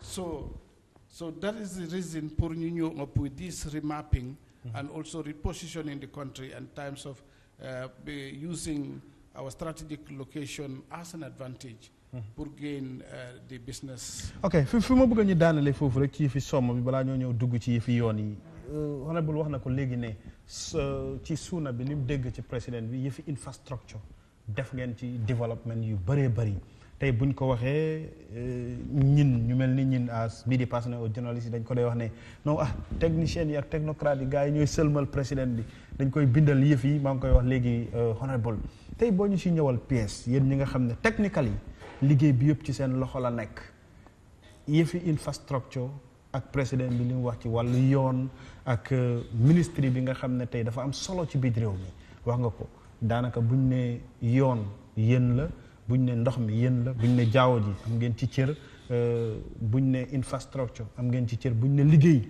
réew mi ku xëy di liggéey daanaka ci seen ron la nekk loolu yëpp muy ministre bi nga xam ne réew mi dañ ko yittewoo tey buñ déggee président bi tënk ci daanaka benn 3 minutes wax jeexal ñu bëri seen xel tey ci ne non gars yi moom dañ make up yëf yi rek waaye waxuñ ñi problème bi in reality. non ma wax la leen lu gën a dangerous in public service mooy nga wax lu amut as a public officer loolu nit war nga ko avoid pour ngay wax kàddu yoo xam ne amut so therefore ñun as technicians or as public officers luñ dee def rek mooy lépp lu ñoo wax dañ koy seekaat pour mun a xam the truth ba lañ koy génne into the public because once it gets to the public you become accountable for whatever you say. waaye dañuy dégg ci exemple yenn politicien comme di like so Mamadou Sabali wax na adresse bi président bi def ni moo gën a yées ci adresse ci Gambia depuis Gambia moom boppam ba tey si yéen borom xam-xam yi yéen a koy mu waxee loolu tamit ñu mel ni moom bu ñu waxee loolu dañ ciy am. ku nekk you are entitled to your opinion. te man generally bugg a tontu because loolu sa xalaat la. waaye ñun luñ dee def rek is to come with facts. because doo mun a ñëw wax loo xam ne you have no proofs or data. so about the statement loolu opinion am but man lu ma mun a wax ci especially the area of my sector lépp luñ fa wax dafa am moo am te képp ku bëgga mun na ñu seet based on the parameters we used so ñun duñu na kenn duñ na president like I said public officer war na ko avoid is not waaye luñ wax ci sona bi what we have achieved the askan bi di kon we would have given everything over 80 to 90%. waaye fu ñu soxlee ndimbal or fu ñu fiilee ne we've not done well indicate nañ ko and the percentage that is and we have monthly reports, we have quarterly reports, public, meaning anyone can access in terms of road construction, in terms of what we do. I'm not any hide, and whatever we say, we will for it, and it's the truth and nothing but the truth. Okay, thank you. Honorable, dégg nga comme ni mu ko waxee because wax naa ko ne ñu bëri tey ci Gambien surtout ma la ngañ sunna bi yow wax nga ne gis nga ci lu nga xam ne jàpp nga bi te yaa ngi bokk ci seen bopp waaye boo dégloo Gambien si toog fële di wax ne non lii moom daanaka ceeb rek la ñu gaay indil te naam si tamit dañ fay toog di ko waxtaane jóge fa dem ñibbi ñu del si ñu ne budget ñu ñëwaat joxaat ministre yi budget xam ne lañ leen dénkoon daaw daanaka defuñ ko ci fiñ ko doon xaaree comme ni nga waxee rek pour man la jëlee fi mu daanele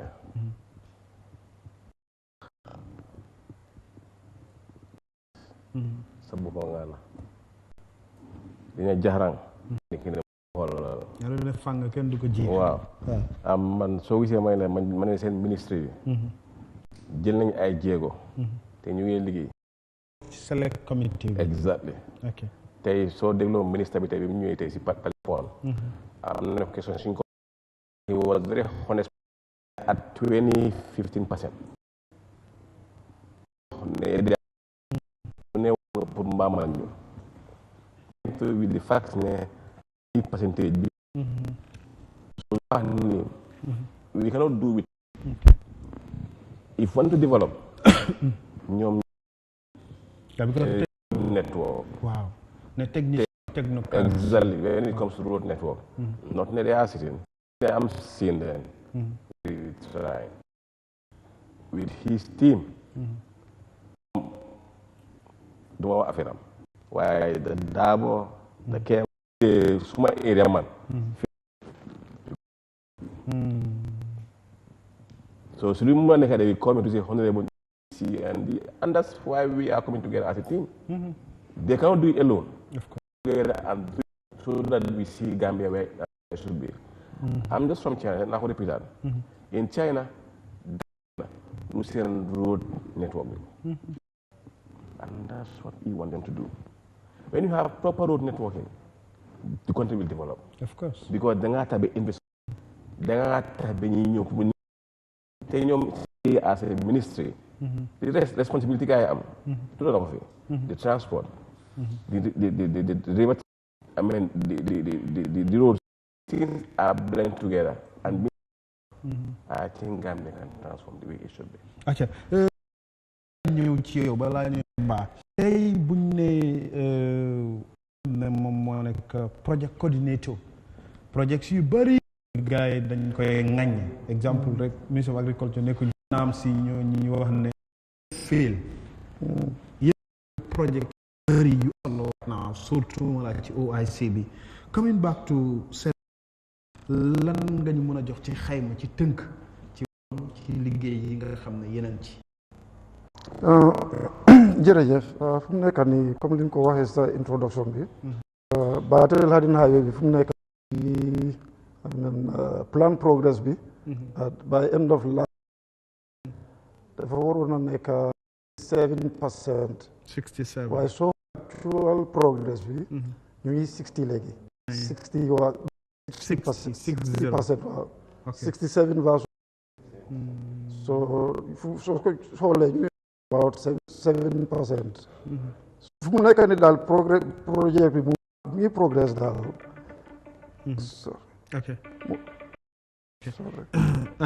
jaajëf monsieur Alhaji Dabo nekk project coordinator Batin Highway bi Batin Highway na buñ ko waxee ci project bi daanaka dafa amal solo nit ñi ndax yoon la bu nga xam ne daanaka dem la doon nit ñi di use transport bi right now nii nit ñaa ngi am difficulté xam ngeen ko te yéen a ngi ciy liggéey right pour jaar yoon yu ndaw yi rek problème la waaye yaa ngi ko wax léegi nga ne yéen a ngi 60% out of 100 40% bi moo xaw a desagum ginnaaw ci lu sooxe ci seen mébét ak seen yaakaar ne décembre dinañ expect ne OIC yoon dafa nekk major project bu nga xam ne dafay bokk ci 40% bi lan lañ ci seen si lan mooy constraints yi que project bi ci boo ñuy tënkal ko léegi honorable mu ngi koy wax ni daanaka loolu tax nañu gën a bëgg sax moom mu teew fi ndax xam-xamam màcc na ci xam nañ liggéeyam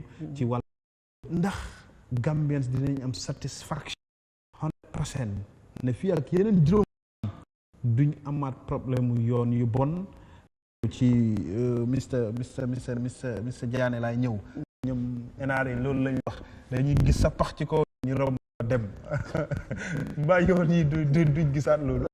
Yeah, Battle Hadin for the first time like these three dafa nekk tali bi nga xam ne dafa am 10 cm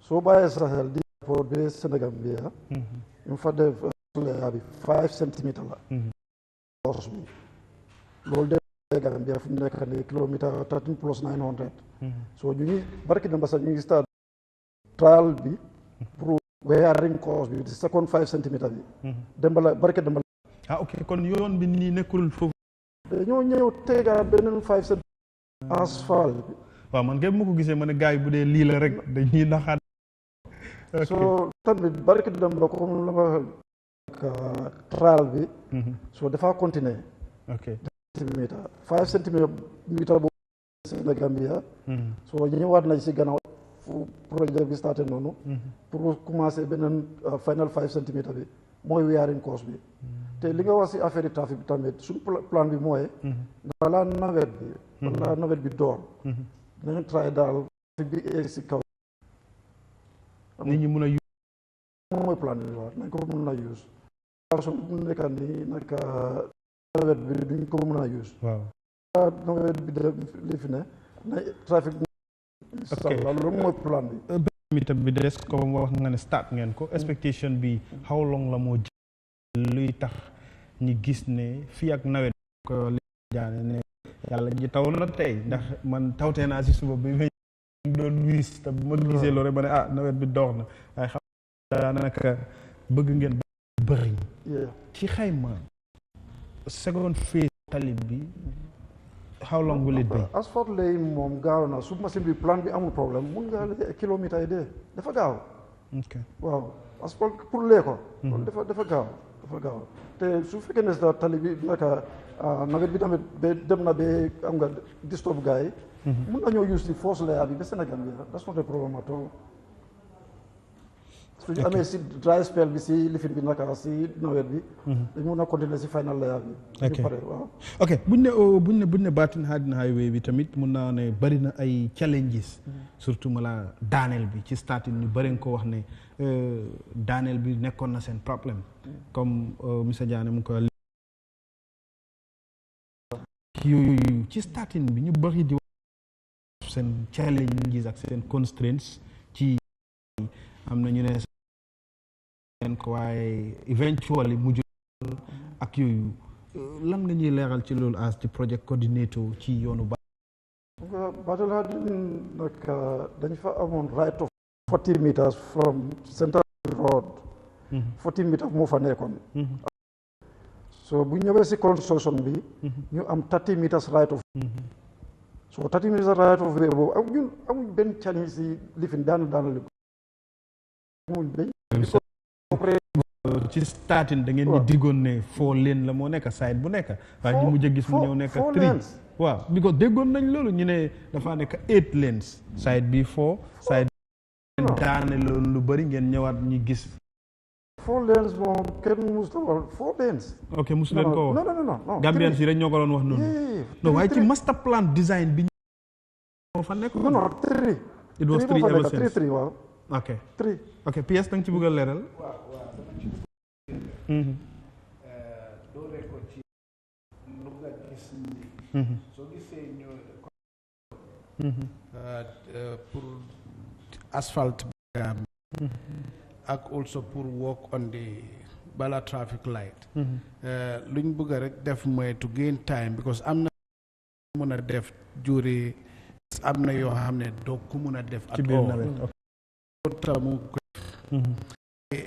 the right of way Batin Harding is still 40 meters leeral loolu is still 40 meters how 40 meters na use asphalt the road itself the 10 meters that is remaining on each side ne soxlayuñ ko or usaatuñ ko no bay mooy soo bàyyee sa xel tali boobu noonu ba Bruce bi bu defar waaw ngi nii tas yëpp loolu lu mu woon ne rek mooy there was no proper planning and future thoughts on it so for example ëllëg suñu mënee o suñ bëggee am trains for example foog nga utaat yoon foog nga utaat demaat léegi di daanelaat o di toj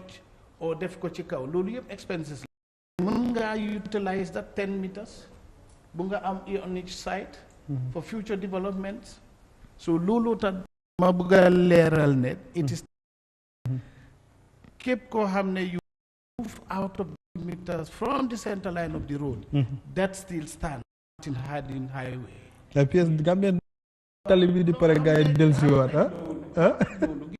in Sukuta Mandina Ring Road bi ñu people were moved and they were all compensated waaye gis nañ ne people are still encroaching on the road waaye ñooñu when the law now begins to take effect waaye demolishing them waaw dañ tojaat li fekk ñoom ñoo violate because you were asked to move and you moved and you léegi nga delluwaat just because you feel ne non tali bi moom fii la em non tali bi em te ñu nekkoon corridor dafa àndaa yu bari the black thing which is asphalt just the road itself the proper road itself where vehicles can ply so there's beyond this am na utilize the future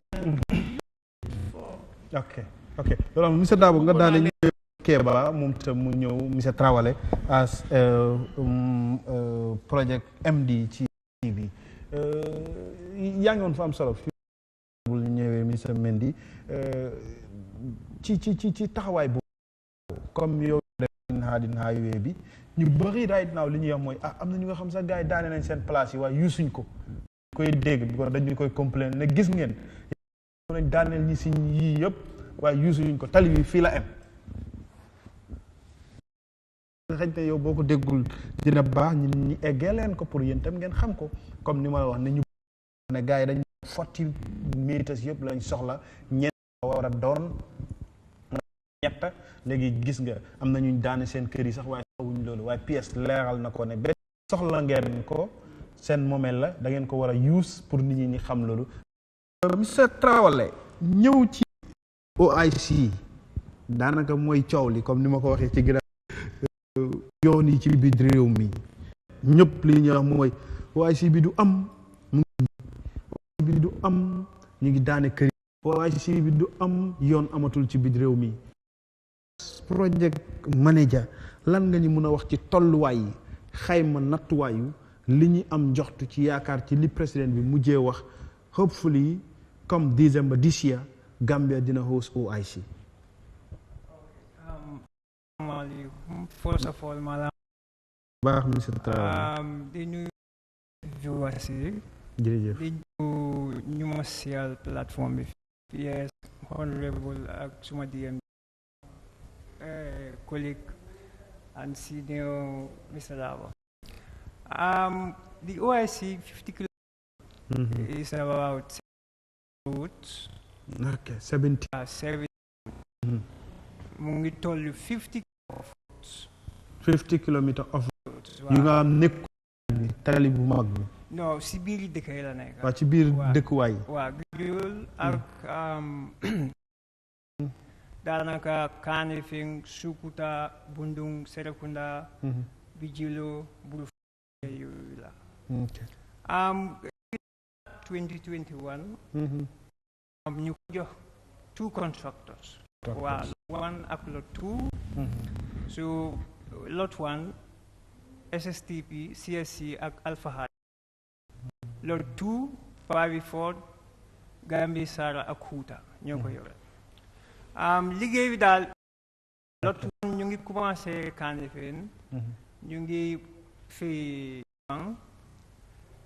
côté yooyu lañ commencé so lot 2 ñu ngi Brufut nga ñëwee wuli ma côté boobu noonu xanaa ñoo amee bundum bi ñoo amee lot 1 moo nekk bundum moo nekk SSTP waaw mooy bi ngeen mooy bu président visite boobu amu ci satisfaction boobu la wala waaw moo nekkoon foofu noonu 3 months ago waaw project ok waaw so project bi dañ am schedule boobu leen nekk di toog so waaye dañ am some challenges some don't get live project bi si dëkk bi la nekk dëkk bi mu ngi am settlement nu mu ko waxee settlement si plan lañ ko settlement si ñu ngi amee utility yu bëri certain settlement si understand so balaa ñuy commencé liggéey bi foog ñu settlement yoo xam ne foog ñu yaatal ko yoo xam ne dañ am utilities so contractors yi dañ fully utilized okay in terms of equipment personnel waaye bu ñu am jafe-jafe demolition jafe-jafe relocation of service so loolu dafa wàññi seen speed bi tuuti li ma mën a wax mooy project is ongoing progress waaw te project la loo xam ne dafa indi development is unprecedented because this is the first time in nga am 50 kilometers of route. This is the first time. And then design bi standard bi fu mu nekk dafa wàññi urban congestion torop because mu ngi link to the main highways dafa act as a collector route, feeder route, and then alternative route for the highways like Battle Harden, like Sukuta to Westfield Road, and then Banjul Highway. So na wàññi torop congestion bu fa nekk. So project la boo xam ne boo askan bi ne it's gonna happen. Okay, it's gonna happen. All the stakeholders, they work together. Okay. From the ministries to the government departments, they are all working together to make sure that challenges yu fa nekk ñu ngi taxaw daal ñu work out ko. Ok ñu work out ko mu nekk lu nga xam ne nit ñi dañ ko bàyyi xel wax nga ko ci biir nit ñi la nekk xëj na Batin Hardin Highway hotel bi VIP bi am na ñu bari ñu nga xam ne summit bi mun na am ba jeex sax ñoom duñ fa dem duñ ko gis waaye yoon yi yëpp daanaka dafa laal nit ñi understand nga tey boo demee Kanifing daanaka yoon yëpp ñu ngi ko gas mu ngi am ay pax bundum dégg nga ñu ngi koy wax léegi mu nekk lu nga xam ne lu yitteel askan wi la nawet bi ñëw na ba pare monsieur Traoré lan mooy dénkaane bi ñuy séntu ci loolu leen di dig askan wi ci tolluwaay bi nga xam ne mun na doon njoxtab ne balaa nawet bi di gën a sori dina gën a sori fu liggéey bi toll nii because yoon yi yëpp ngeen laal nawet bokkoon na ci nit ñi li ñuy gën a use pour mun a doxi seen soxla. ok jërëjëf question boobu noonu is very important liggéey yoon dafa am lot of aspects. Okay, initially foog nga clear right of way after soo sign a contract. Then foog nga def earthworks, then nga def drainage work, then pavement layer bi mu ñëw. So in some section a right of way clearance that is demolition bi jeex na. So in some section you ngi def drainage work like Bundung dañ am plan ne by the end of August drainage work bu fa nekk dañ ko war a jeexal loolu mooy plan bi. So pax yu fa nekk nii dañ ko commencé woon waaye dañ am jafe-jafe because foofu cable yi ñoo fa nekk. So contractor bi bu mu nekkee di liggéey dafa dogoon some cables so foog mu stop cable yooyu noonu ñi kaa génna. So ñu responsible for the cable ñu ñëw foofu Gamtel pour génnee ko. So moo taxoon ñu taxawoon tuuti pour ñu génnee loolu yëpp. So daanaka ñooñu di majority part bi génnee nañ ko te ñu ngi suul some section already. So loolu su jeexee mu ngi blind some areas already so nañ fa def reinforcement ñu jógal wall bi ñu génnee outfall bi pour ndox bi su ñëwee bu mu taxaw. Place suñ gas léegi dañ am stratégie boo xam ne suñ gasee bés boobu dañoo try ñu suul ko. ci bés bi waaw si bés boobu noonu boobu lañ bëgg a implement especially with the relocation of services. Contractor bi drainage work bi dañ bëgg a mu expedite ko su gasee mu blind ko then mu ekkati wall si then mu mun a backfill si boor yi nga xam ne lu pax bi dafa xaw a wàññeeku. So some ñu ngi am plan tamit pour reach at least 26% by the end of August. By the end of August. Wow. Okay. So ñu ngi identify some routes. ci 15 routes yi nga wax yi yëpp. Waaw si 50 kilometer routes yu ma wax 50 kilometer routes waaw for both lots at least ñu gain that progress. So there are certain routes yoo xam ne dañ ko war a jeexal.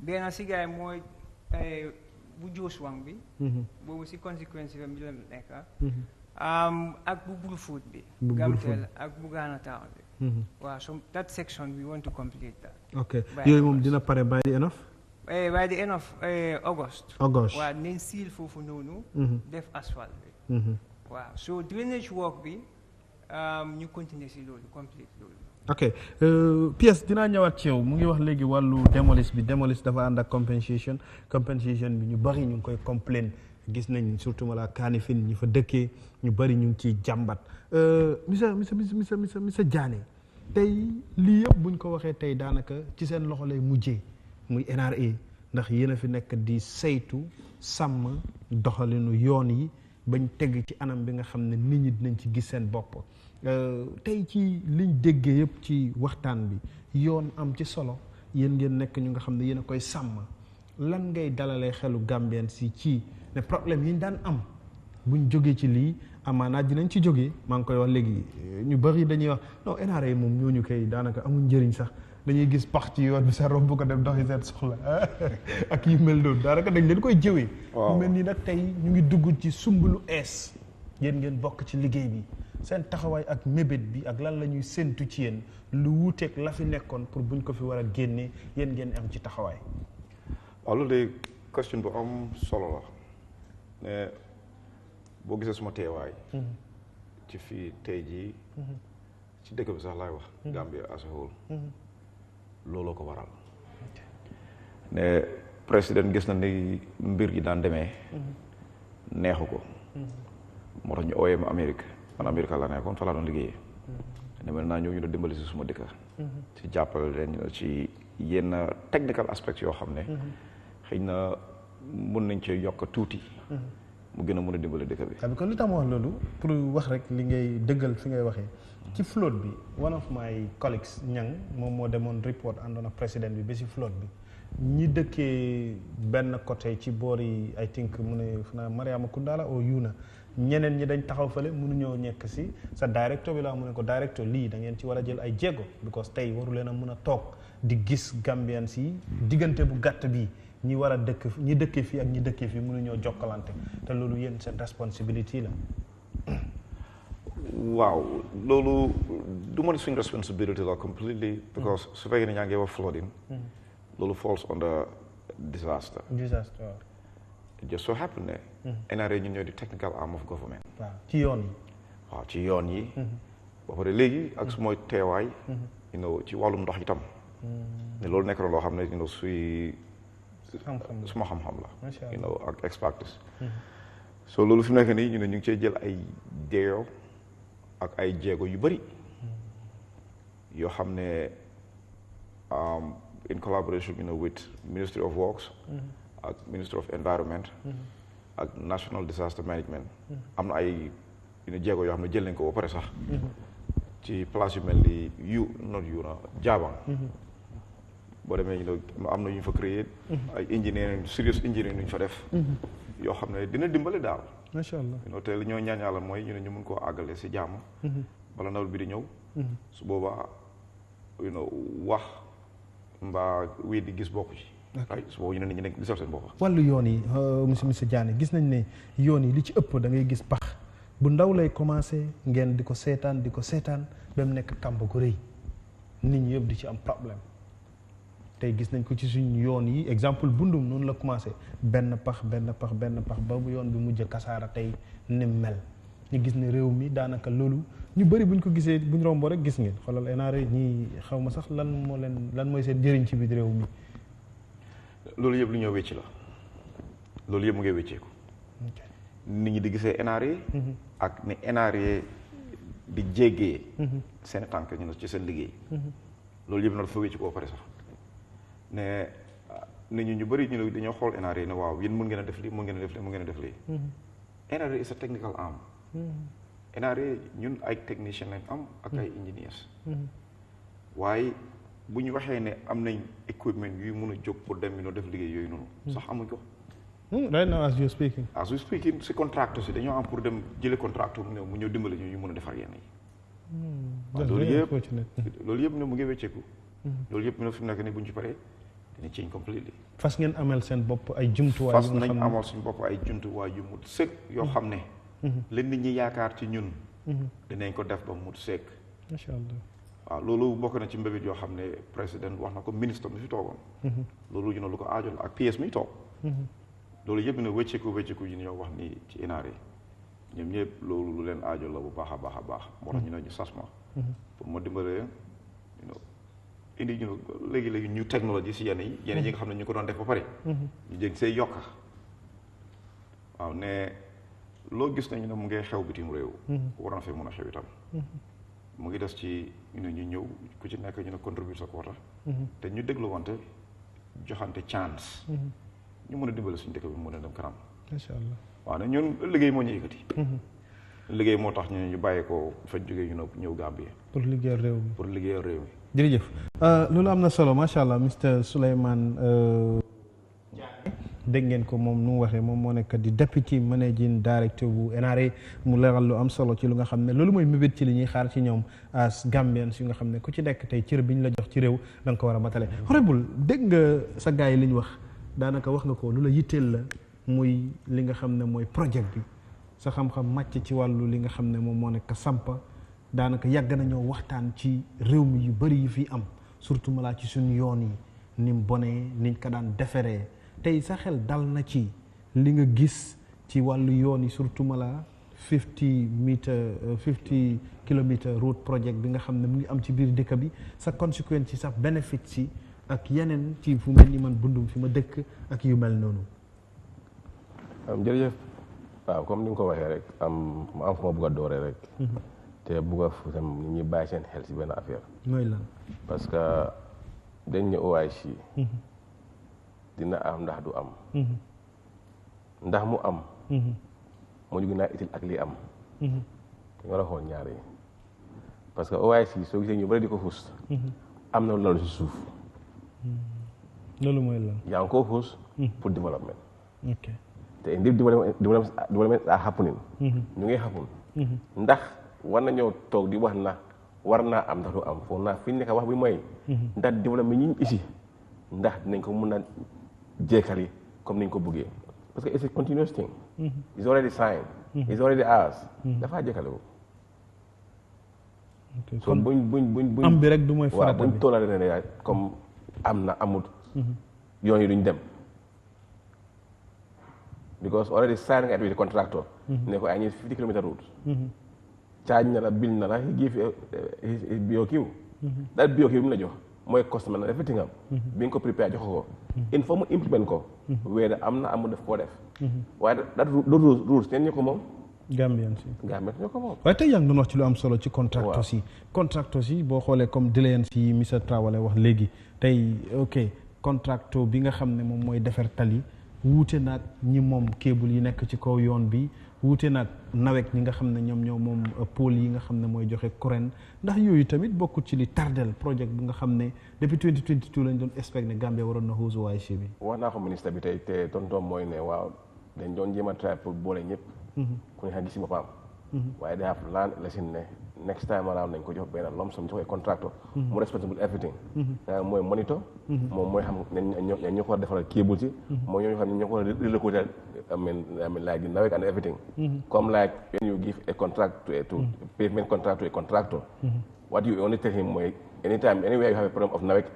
oil NAWEC ngeen ñëw together as a team ngeen defal ko mu génn because yow tey as example as a contractor ci wàllu sampa nit jox la sampa ba pare dem uti ku ko blogal dem uti ku ko daajal korget ak yooyu dafay ute nga jël contract bi yëpp jox la ko yow nga war a dem so ministre bi wax na may tey ne they work on that comme li nga xam in Bundung like dañ ko jox experts yoo xam ne they were all staff of NAWEC ñu ñëw pour dimbali leen they gave part of it to the army ñu defa ne excavation but they still need experience to be around them so they work on that te mun naa cause probably delay waaye dama wax rek mooy maa ko wax ministre bi tey dafa am loo xam ne dañ ko war a leeral mu leer mooy lan parce que li xew mooy Pape ñun Gambia bu njëkka duñ faale wuñu woon te of late la lu xamoon there used to be days yoo xam ne before you build you must have building permit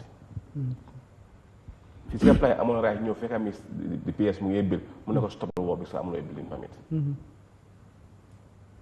kenn dofutoon build te amuloo building permit.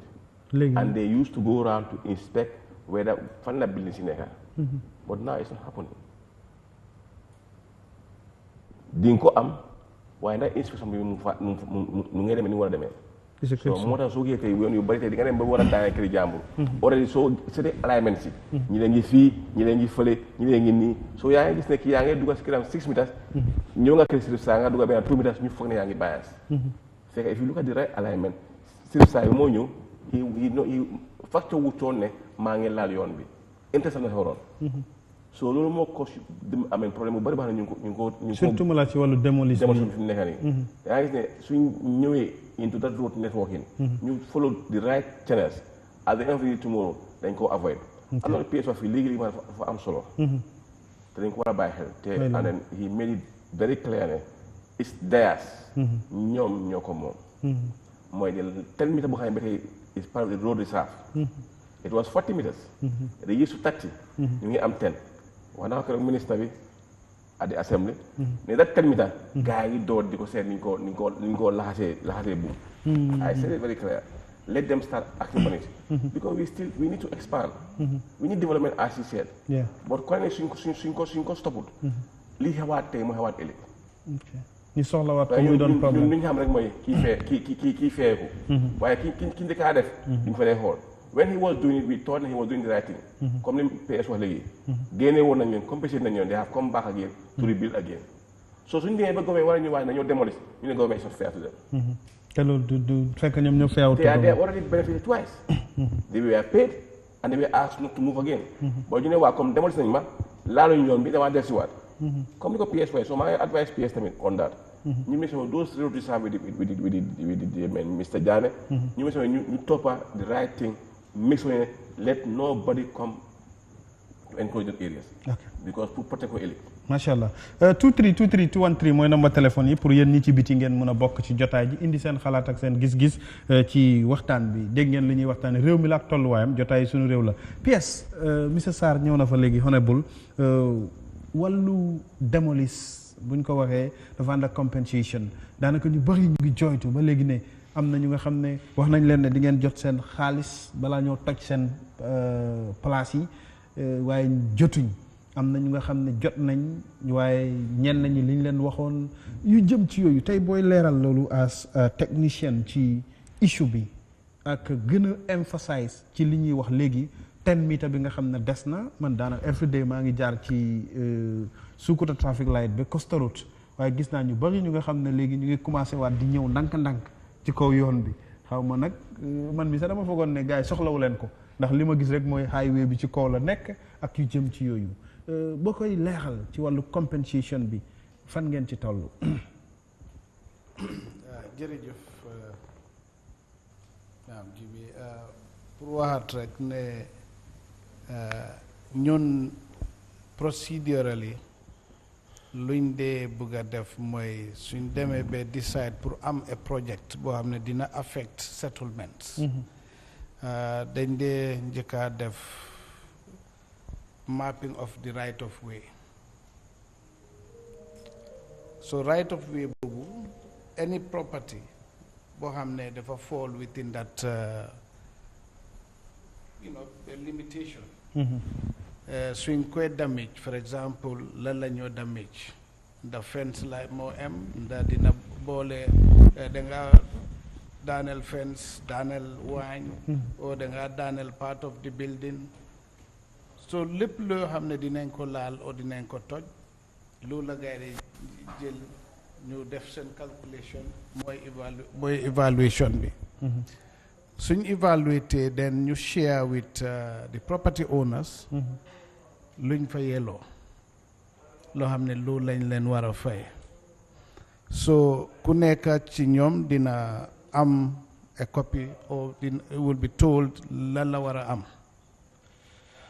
waaye sometimes comme nu ma njëkkoon a wax fii rek mooy dafa depend ci season bi au moment bi am na liggéey yoo xam ne dañ war a am at particular moment. ok léegi-léegi pièce da nga may bàyyi ma jël koola si ndax ñi jox leen opportunité am Mamadou Bari maa ngi lay nuyu naka waa bourse bi naka waa Brufut. bourse bi waaw monsieur Bari nuyu naa la naka waa bourse bi. waaw ma ne li ngeen di wax nii. waaw. xam nga wax bi moo bari. da ngay wàññi si nga li ngeen di war a di def. da ngay wàññi télé bi nga déglu ci téléphone bi rek waaw. waaw maa ngi lay déglu. waaw si nga seen liggéey bii nii liggéey ci highway bii nii. comme airport c'est de Gambia. seen liggéey bi mu ngi rafet de. waaw mu ngi rafet. waaw mu ngi rafet de. macha allah gaa ngi lay dégg. waaw mais nag xam nga gaa yi nag xalaat trop bi am na ci Afrique. waaw na gaa xam loolu nag. lan. mais nag waaw ba pare seen njiit yi nekk fii Gambia fii. day war a bàyyi tam si liggéey bi ñu dem uti liggéeykat yi correct def si kanam. jërëjëf. waaw because am nga problème Gambia. Gambia du ndee seet ku mun. ko xam ne suma frère na. ak kii moom waaw am na xaalis rek. kay ma jox la liggéey nga liggéey fekk mu xamul liggéey bi. jërëjëf jaajëf Mamadou Bari ñu ngi koy jaajëfal bu baax a baax moom mu ne. liggéey bi rafet na xam naa ne monsieur Dabo ak monsieur Touré yëpp di naka monsieur Traoré ñoom dinañ kontaan ak PS ndax ñoom waaw macha allah mu ne liggéey bi rafet na. 2323 213 mooy number téléphone bi ngeen indi seen comment ak seen contribution yéen ñi nekkee ci biir réew mi yëpp réew mi la ñuy waxtaanee ak ñi nekk ci bitim réew PS yaa ngi woon fu am solo ñu bàyyi la nga continuer. comme lu ma doon wax rek mooy mbiri compensation bi so ñun suñ defee évaluation ba xam yow ñaata nga war a am. dañ koy share ak yow information bi. waaye léegi daf dee toolu jamono boo xam ne liggéey dafa war a door. pour mun a gain time ak also pour nekk within that season bu liggéey boobu mun a door.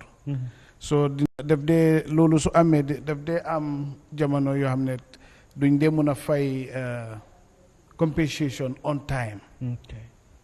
waaye you would have known ñaata nga fayeloo ak lu la fa nekkal oo lu la war. parce que coow bi fu mu gënoon a bëree mooy Kanifing gis nañ ne ñu bari génnoon nañ doon complain ci wàllu ñoom seen compensation yi.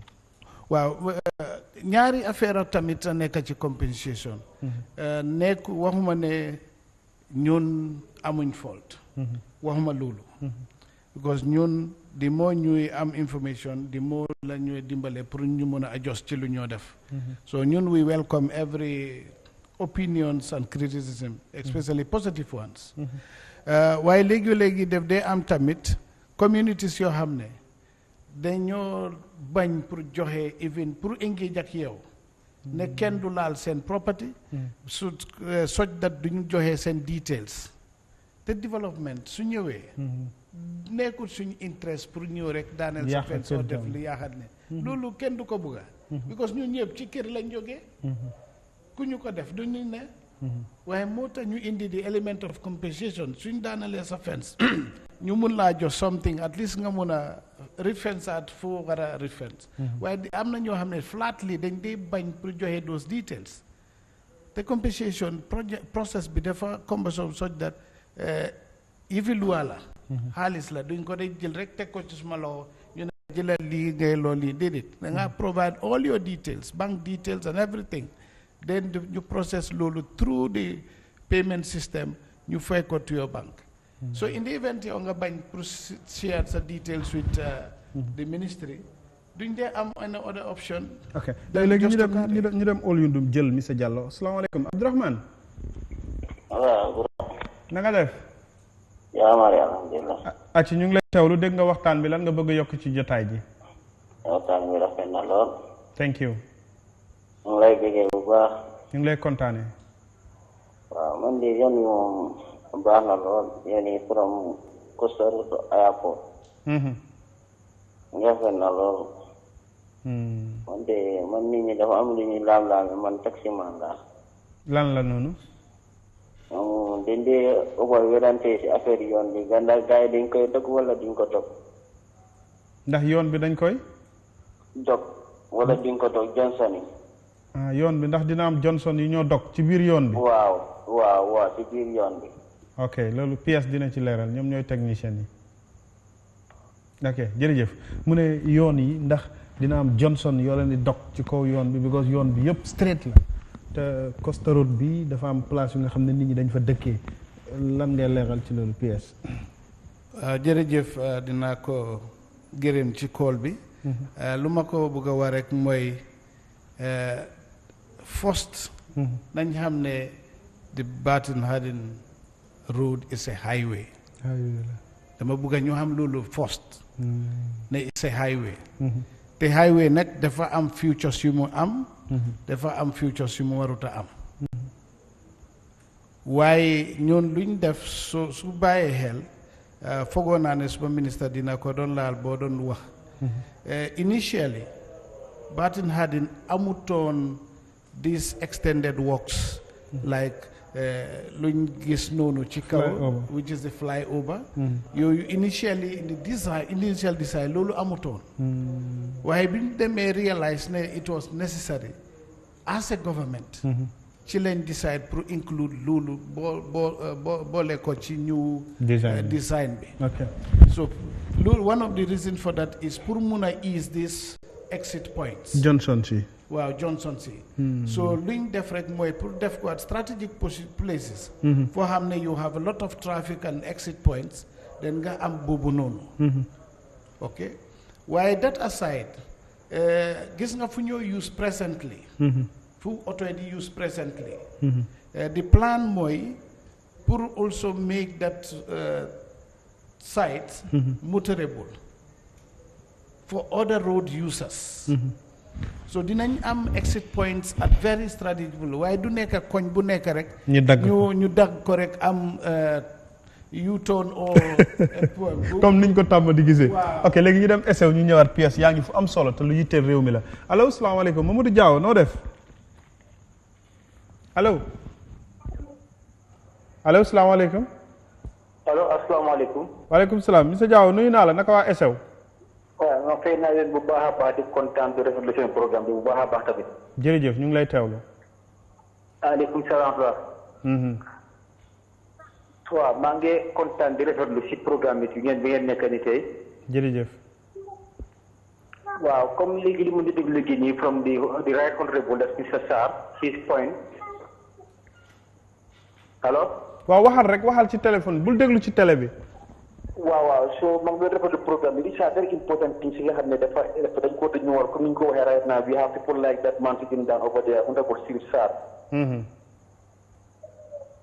wow okay because these are the type of people we need. Thank you. The person that sitting down which is honorable Sirif Sarr whom I really know before. Gambia we need the type of this human being like Sirif Sarr because very que ni koo xam ne ci li moo waxtaan ni daf ko ñor te lu mu xam la tamit you know something about projects and other things. allo. waaw monsieur Diaw waxal ci téléphone bi rek bul déglu ci télé bi boo dégloo télé bi da nga am feedback ñu ngi jéggalu. ok comme li ngeen wax léegi nii c'est about this development of that road. lii dafa nekk loo xam ne tamit ñu ngi koo rafetlu torop. ñu ngi koo rafetlu torop. jërëjëf. especially a man like honorable Sirif Sarr because through seen conversation right now ma leen di déglu. mu ngi ñëw about ñu ngi di leen tegal di dog attest comme ñu war a di how the development are going. On that highway we are really impressed as Mr. Sarr stated right now here. Gambia dañu war a jëm a try ñu xam lan la njëriñi highway ba pare comme for example like ñi nga xam ne dañ amoon seen kër ñu wàññi ko après ñu bàyyiwaat leen ko. These are things yi nga xam ne especially the government of the day war nañu xam loolu before any other because tamit for example like bu ñu ñëwee up to a level of wàññi seen kër yi. pour ñëw bu ñëwee bor tali wàññi kër yi. te kor ko off après ñu ñëwaat delluwaat ko on dafa nekk a problem to people. It's going to be a big loss especially to the people who own that ñi nga xam ne ñoom moomoon that areas. And after they make an impact to government, they make a setback to government back again because they find a sabotage in other way around. Because soldiers initiate diwani defa Italy, ngay defar tali, ngir ñew laal kër. At the end, ngeen ñëwaat ñu stop that place, bàyyiwaat kër yi ñu wàññi woon, fi ñu nekkoon, kale bi ñu teelu war ko ni meloon, dafa nekk loo xam ne loraange la ci ñoom ñoo ko moomoon. Jërëjëf. Te gis nga compensate, there's a compensate. Those owners of that area can able to mun nañoo jël sue the government to court about those lands. So these are things that are important and necessary bu baax a baax balaa ñoo set up a tali. Government talk with their technicians. Thank you. You work on that. Da nga xam ne si ëllëg yi suñu ne tali bi fii la war a am rek automatically ñu def pour ñu koo delloowaat baat. Jërëjëf. Jërëjëf seen kër yi xaab.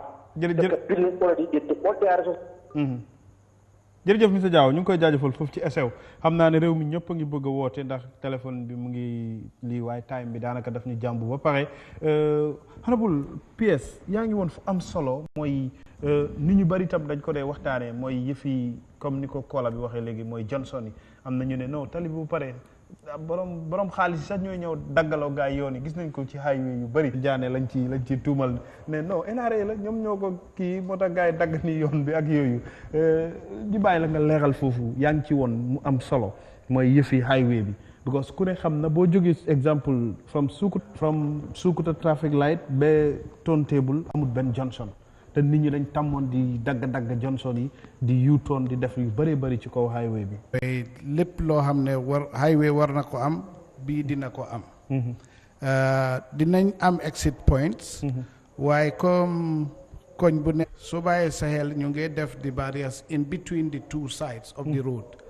waaye ñu ngi am discussion ak ñoom pour look at am na areas yoo xam ne dañ soxla some movements. Bori Coco Ozone, for example, you know, Bori OIC hotel bi ci boobu waaw road. Conference so yooyu ñu ngi discuss ak ñoom. pour seet naka la ñoo mun a def bundum allo wiye allo maam. naam maa ngi fine. maa ngi laa ziar bu baax ma ne. waaw. seen projet bu gaa yi di yoon bu gaa yi di wane AAC bi nii lu ma si doon jéem a soral because fu mu nekk nii sax. ndaxte tali bi pareegul waaye mu ngi am ay small accident yooyu noonu. waaw. so xanaa tali gi dafay am CC caméra yooyu pour in case. because tali tamit xam nga am na driver yi nga xam ne duñ si dee daw ndànka. so loolu yëpp pour tamit pour ñu mun a fànqal yu mel noonu pour doomu aadama yi tamit lu am solo la. jërëjëf ba pare ñaareel gi tamit tali bundung bi comme maa ngi déggal seen wax foofu noonu because ñu ngi gas tamit xam nga yoon yi. xam nga si bunti këri jàmbur yi taw baa ngay ñëw tamit. so loolu yëpp tamit ba pare projet bi liggéey bi doonagu. ba pare liggéey ndox baa ngi nii ñu ngi ñëw duggaate so loolu tamit beneen coono la mooy nekkaat. fu mu nekk mu ngi nii sax léegi because xaay boobu daf dee bii fi trop. because ñuy dem liggéey ak seen soxla yu bëri noonu leen ko dee defee diggante yooyu noonu. dëgg so mu ngi nii boobu tamit ñeneen sax léegi pour nga am moto sax da ngaa yàgg a taxaw sax balaa nga am moto. yeneen saa yi sax sa soxla bi nga war a dem sax daf dee yàqu sax wala mu léet sax. jërëjëf so loolu yëpp dañ si war a xool affaire boobu noonu tamit xam nga ñu jàppale ñu ci. ba pare dëkk bi tamit am na koñ yi nga xam ne yooyu noonu il faut ñu defar ko si nawet. si loolu yoon yi dafa garaaw trop yeneen saa yi sax pour nga jàll sax taxi sax pour nga am ko mu yóbbu la sax sa place sax loolu daf dee naari doo ko mën a am. jërëjëf wi. so problème yooyu dañ ko dee am fii ay several times dañ ko dee am so loolu yëpp dañ ko war a di jàngal ñuy bàyyi ci yu mel noonu tamit. thank you waaw parce que réew tamit yi noonu da ngaa. waaw jaajëfal ko wiyee mu ngi woon ci lu am solo ñi sant ko gërëm ko jaajëfal ko acca pièce ñi bàyyi la nga daaneel ñi mu ngi wax tam wax na dëgg yoon bi balaa mu egg fi mu toll nii sax gis nañ ne accident yu bari am na ci ba daanaka foog naa ne 4 nit ñàkk nañ ci seen bakkan if my memory can serve me well. waaw dégg la moom loolu ñun suñ boppa di we are aware ba pare def ñu concern loolu tax na ba door nañ di xalaat yu bari. For example, main highway bi dinañ ko refence dinañ am ay protective metals on the sides. ba pare likely dinañ am sleeping police. ci kaw yoon bi not like the normal but this police, just to ensure that we also speed limit be.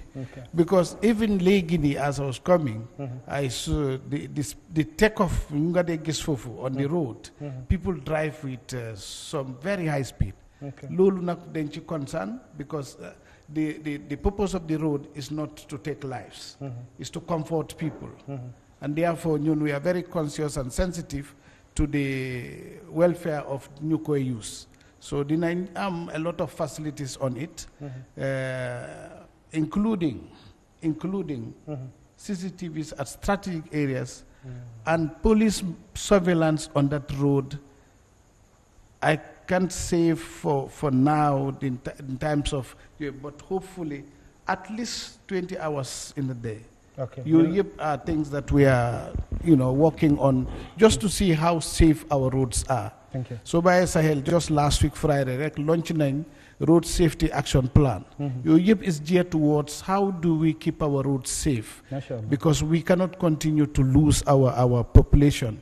It's cost when somebody dies, of course. Not only to the family but even to the country. No, dinañ waxtaanee sax accident ak yoon yi ci kaw gi, because maa ngi wax ak gars yi rek fan yi ñu ngi may wax ne ñoom gis nañ yéen a ngi teg xeer yu bari ak yooyu, waaye am na ñu bari ñu nga xam ne am nañ ci concern. Loolu bëgg naa ñi toogaat waxtaanee ko gën ci yaatal. Xanaa bu Sirif Sarr dégg nga li gars yi wax léegi, ñu mel ni yéen soxla nañ leen ndax fi ngeen nekk muy ci pencum ndawal réew mi dafay baax pour ngeen di gindi askan wi ci doxalin yi mu dal xel ba ki toog ci këram mu mun a am yaakaar ne nguur gi dina def li ko war, ndax yéen da ngeen fa nekk pour sàmm doxalinu nguur gi. Ngeen bokk ci comités yu nga xam ne tamit ñu ngi ànd ak ministres yi yëpp muy département yi nga xam ne askan dañ ci am yaakaar. ñu bàyyi la rek nga daaneel, ñu sant la gërëm la, jaajëfal PS, jaajëfal monsieur Diané, monsieur Dabo ak monsieur Trawale ci ñëw uyu si ci jotaay ji ci lépp lu jëm ci tolluwaay réew mi ak li ñu doon waxtaane. jërëjëf maam, comme bala maa daanee rek ma laal si fiu fan yi nga xam ne gars yi laal nañ ko. ma doole si monsieur Diané mi nga xam ne ñu ngi ko welcome to the Gambia. di ko also to the field of construction as with his experience. I think we can move Gambia to where we want it to be. Inshallah. They need our support as Gambians. They need our support as parliamentarians. Whatever budget be new, the current MD who was there, ñëw na jox ñu jooytoom ne dañ wàññi seen fuel level bi. But lu si bari is going to be difficult. So ñu ngi jéem a seet how best we can push it back to them pour gars yi mën a def seen liggéey yu sew yi. Comme ni ko PS waxee léegi with regards to safety and then the road accidents yi. A caller has just mentioned about it. For now, I'm not going to buy help. Even if we give them all what we want, see the cameras, the barriers, everything, I'm not going to important job. More attitude. Chico. As Gambians. Let's change our attitudes towards everything. Inshallah. In Africa, we have the less vehicles in Africa, but we have more accidents in Africa than Europe. Gambia, I'm impatient. I'm patient. He will want us to work, I want us to work. I can allow him to move and I move, man no for my block up. Because I feel like more than I can. This is why accidents are happening both day and night. Because in your following, in your mind to cheer. So let's change our attitudes towards driving.